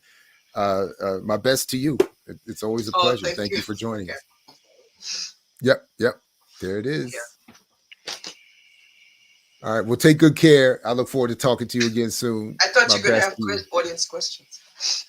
Oh, I didn't know. I thought you had to go. I'm sure that there are. I mean, I'm not even done. I got more. So yeah, let's let me get into the If chat there are here. If you got questions, I can questions. answer. I don't Yeah, claim yeah, to yeah, be yeah, all yeah, that. yeah, So. yeah. Let me please and if you have asked some earlier, please ask them again. Yeah, And let's see. Let me I could see stay on here. another 10 minutes for that. All right. Let's see. Great insights. All right. It's not quite a question work. You've inspired someone's writing. Oh, that's good. Let's see. Um,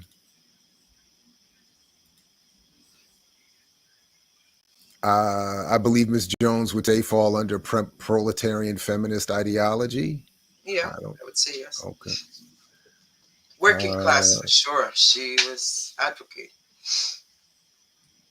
Right on, right on. Okay, here's a question. Can you tell us more about Jones's Oh relationship with yeah, yeah, Ashwood yeah. Garvey? Amy Ashwood That's a good one Garvey. to go to. I Yeah. love that. So that's a good one for the other reason that Amy Ashwood Garvey identified as a feminist. She called herself a feminist, and they were good friends like that. Such good friends that when the FBI and the CIA called Amy Ashwood Garvey to get details on Jones, she actually told them, "Go to hell. Claudia Jones is my friend," and she didn't answer any of that. So that sums up the relationship. So Amy Ashwood Garvey also, when Claudia gets to London, she actually helps fund because Claudia is coming into a new space, trying to figure London out. And Amy Ashwood Garvey knew London. Remember, she was there, did all kinds of work with the Pan Africanists, 1945 Pan African Conference. So Amy is settled. She has restaurants, she has all of that. But she also travels quite a bit to Africa as well. So she ends up becoming a really good supporter for Claudia. So when Claudia begins to open connections with London and develop institutions such as the West Indian Gazette and Afro-Asian Caribbean News, Amy Ashwood Garvey is one of the people who helps her fund it. So Mm. that tells you about their relationship. I believe she also provides her with a lot of details about the African question as it relates to women, as it relates to the sort of internationalist aspects that Claudia wanted to get to at that time. So Amy is pivotal when Claudia goes to London in terms of all of the relationships that she ends up developing, but also in terms of her Pan-Africanism. Because Amy at that point is a diehard Pan-Africanist, but also feminist. She also claims she says that word, she uses that language. So there's this interesting kind of relationship, and I see them as really amazing friends and colleagues at that time. Was Claudia ever in the UNIA? No, we don't have any record of that at all, and she would not have been. No. Yeah. Can you speak to Claudia's prison writing and her work on Ben Davies? Yes, for sure. Davis. She, Yeah. I always think that, yeah, again, back to that earlier question about the U.S., right? This is a councilman from Harlem who was a Harvard-trained lawyer who ends up being put in prison for having communist ideas. And it really affected his health, and he dies quite soon and so on. And I was in contact with a woman who sent me a letter that he wrote because the Harvard, one of the Harvard, one of the Harvard journals, I don't want to say specifically because I don't remember which one it is, had tried to do a story on him while he was incarcerated. So here's a councilman, and here's a lawyer who did all kinds of amazing defense work for the Communist Party and for other organizations um, at that time, being incarcerated because he's a communist. So people need to, I would recommend that he's somebody, Gerald Horne has written on him. I think there's only maybe one or two books on him, but this is somebody that people need to return to understand what really happened there. His eyesight is affected when he's in prison, and his whole career is pretty much destroyed as a lawyer. But he was a good part of that cadre black communist that Claudia was a part of in Harlem at the time, and just a wonderfully elegant man. If you look at any photographs of him, the way he presented himself and so on. So look for Ben Davis and see somebody that people should do a lot more work on, because that the prison industrial complex that the U.S. is now so known for, and the whole carceral state that it champions, has a wing of it that keeps in prison a number of political prisoners still. A lot of the Black Power activists, many of them of that generation, are still in prison on sometimes very spurious charges, but nobody really talks about them. And they've gotten older. Many of them are in their 80s. They're still in prison. So the imprisoned intellectuals that Joy James talks about um, has to be really an important piece in whenever we think of the carceral state, because people think of it only in terms of people who've committed, um, other petty crimes that they should not be in prison for. But what about the intellectuals who, from an early time period when they were protesting US racism and US state practices, which were so oppressive, who then end up running afoul of the state and end up still being incarcerated because of that? Now, people tend to lose that bit. So that early group of people like Claudia and Ben Davis and the others who suffered the brunt of the US state's punishments, it's a heavy punishment apparatus that operates in the United States as well. That kind of we kind of run quietly away from it, to make sure that we protect ourselves. But it's there, it's out there, and whether it's institutional in terms of people not being hired for certain positions, you would not recognize that it still happens. Happened recently at Cornell, um, or people being sort of kept out of certain kinds of situations because of their politics is still a practice that happens. So the carceral state has many different wings, and it allows us then to practice a certain safety in terms of how we are treated, in terms of how we are approached by officials of the state and then institutional leadership, to really protect ourselves from it. And it affects how we take position, how what kind of positions we take. It affects how we define ourselves. It affects our anti-communist attitudes that we tend to automatically display, in terms of the media, in terms of our own definitions, and so on. So the Ben Davis is critical there, and I would recommend a bit more consideration of him from a range of people. They even will plagiarize proposals and marginalize, remove the faculty, and then take that plagiarized work and submit it for $300,000 grants. Uh-oh. It's crazy. That sounds very specific. Sounds very specific. I know it's not. It's just a broad, whatever. But but maybe I don't know. Anyway, KD. This was the quote I was thinking of. Hard times create strong men create good times create weak men, and weak men create hard times. That's the right wing. Right. That was the logic. That was the quote I keep seeing pop up from like Tucker Carlson's and the YouTube, people like that. That's so anyway. Did I ask this already about her prison writings? Writings from prisons offer some profound perspectives. Prison is evil. That kind of isolation from the noise of society can expand thought. My written voice wants to know more about most of those have come in her poetry, and that's when she was most reflective, and that's when she responds to what this feels like being incarcerated. There are a couple of particular things she writes. There's a letter to John Gates that I love that she writes, where she talks about being in prison on Ellis Island and looking at, from Ellis Island, you could actually see the Statue of Liberty with its back turned to them. And it's a really reflective piece that I just so love, where she talks about birds. It reminds you of the narratives of the enslaved, like people like Frederick Douglass and so on. And clearly, as we already know, there's a line of connection between narratives of enslavement and narratives of incarceration, because the connection is that strong and that real. in terms of the prison industrial complex. So her prison writings are reflective, they're expansive, they do allow her to really reflect on social life and her social condition, and what she was feeling and experiencing at that time. And those are the pieces I would recommend if anybody is interested in her prison writing. It's the poetry.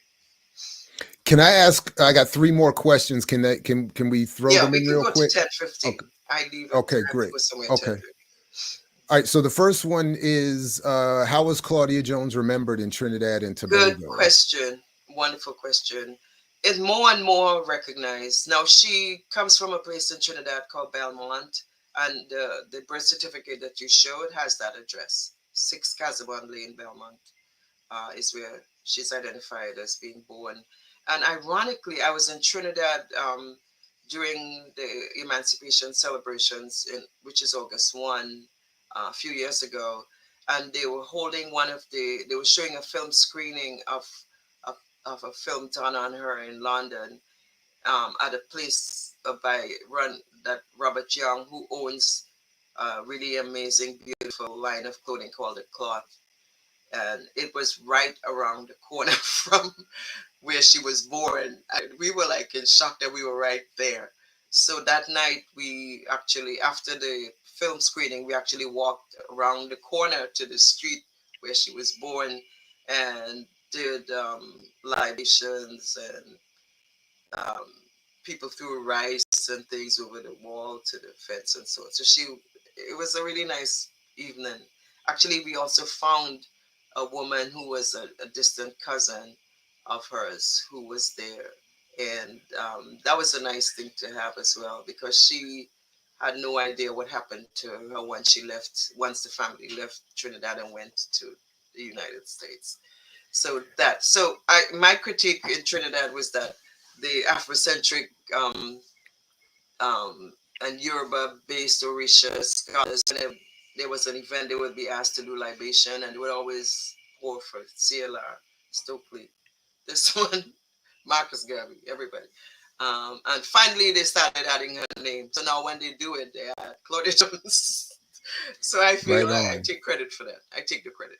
So she is remembered in Trinidad now in not enough, but linked also to Carnival by young scholars like Attila Springer, because of her work on the Carnival in Trinidad, in London, that she is identified as founding the first carnival in London. Well, with all that Cumberbatch on her birth certificate, after seeing the recent episode of Atlanta about reparations, I think some of her descendants should go show up at Benedict's door and get some of that Marvel money. Plantation, for sure. Get some of that Marvel money. Yes. What I love is the reparations debate has become really, in the Caribbean, really strong. So that when recently the royal family sent reps down there, people were like showing up saying, no, we want reparations. So where's the money? So that there's now a live, ongoing understanding of the need. And I hope you all saw the news at Harvard University. The US is scandalous. Every Black person who goes to Harvard or any of those universities should be going free of charge, really. Because Harvard, the recent report is Harvard has a really strong connection with slavery, including faculty and administrators owning slaves and their labor. And again, back to that question of super exploitation of labor. So and what's their endowment up there? 20, 30 Princeton, billion? people used to take their slaves to school. Whenever I mention this to students, they're like in shock. How could that be? Like, who do you think took care of their clothes and their horses and all that when they came to school? These are Black people. And actually, Toni Morrison's son was visiting, and he was talking about that. And he brought up the fact that the Black community in and around Princeton started because of that. That's where these people came up to take care of the white planters who were sending their children to school. They lived. And that's where they lived in order to take care of these people while they were in school at Princeton. Think about it. So essentially, all of them have dirty hands. And at the same time want to maintain a level of objectivity, that intellectual objectivity and superiority to everybody else, when They founded on the basis of slavery, all of them. And it's so funny because every time I take a walk right around here, if I take a daytime weekday hour walk around here, I will see all the change that has occurred in the numerous Black women pushing strollers with white babies in them. Wow. Anyway, just Wow. an aside. It's fascinating how much. Anyway. So let me just the last two questions are: can you speak about activist community support for Claudia and discuss current or similar support to radical Black women? Has there been a change? Well, JB said yesterday, little less solidarity on the left. Yeah. Mm-hmm. Right. I think in the Claudia context and the Claudia time frame, she was part of a cadre of people. So that's where the support is. Often you don't get that large scale support outside of those institutional contexts. So one has to have a supportive cadre of people. That's what she was a part of. And interestingly, when she goes to London, as I indicated, one of the only people that she has to sort of recreate that would be somebody like Amy Ashwood Garvey, and then there would be subsequent others, right? But in the U.S. context, yeah, she was part of a Black left cadre, and I love to stress that because often she was portrayed as people like Angela Davis, who was like the only person who was a communist at that time. No, she was part of a group of people who were similarly articulating and identifying this radical position. People like Lorraine Hansberry was a friend and so on. So she was part of a group. So let's really make sure we emphasize that. Yes, I don't know if she knew Queen Mother Audley more, but I would imagine she would be part of that same country. The person who would answer that really best is Eric McDuffie, who in his book identifies Queen Mother more and Claudia and two other women as well that he studies. Well, hey, listen, thank you for the extended time. It's always a pleasure. I really appreciate it. Thank you very much for coming through again, Dr. Carole Boyce-Davies. Thank you for inviting me. And I hope people, after they read Left for Karl Marx, they really get a collection that really goes into and gives you Claudia's work and her ideas on her own. Right on. Absolutely. It's great. I can't wait to continue reading it, and but we'll only use it as an excuse to invite you back to talk about thank something you for else. discussing it. All right. Thanks again. All right. Take care. Bye-bye. Enjoy. All right, everybody. Big thanks again to Dr. CBD, Dr. Carole Boyce-Davies, for coming through again. I really appreciate the conversation and, of course, her work. Thanks to all of you for the same. It's been wonderful. Definitely support the channel. Get a nice mug, get some shirts or whatever. Like, share, subscribe, join, all that good stuff. Come back, of course, later for all the good stuff that's being posted and that has been posted. And, of course, the Remix Morning Show tomorrow. Yeah, I really appreciate it, everybody. It's been another very fun morning for me. And always good to right on. Absolutely. Feel like we are messing up the program, negating the negation or negating their attempt to negate us. So right on. Thanks for the great questions too, everybody. Appreciate it. And no way, that can't be right. That can't be right. It can't be 533 billion. No. I'm definitely going to look into that, but I know it's up there, but I don't think that's right. No, I don't really care. Whatever's clever. We just, whatever's clever. We don't have any preference. I'm even good. I know I shouldn't probably say this, but I'm even good with just a bunch of likes and shares. And actually, I think shout out to Quaker Anarchist, does some of the best sharing of BPM work that I see. So I appreciate that. That to me is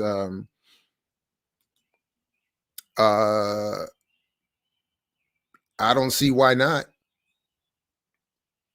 That's a good idea. I don't see why not. 53 billion. That definitely sounds doable. No, thank you for checking this out. Thank you for checking this out. And I really appreciate it. All right. All right, good people. Again, appreciate you. Like Fred used to say to you, we say peace if you're willing to fight for it. Catch you next time. Peace, everybody. I mix what I like, what I like, what I like, what I like.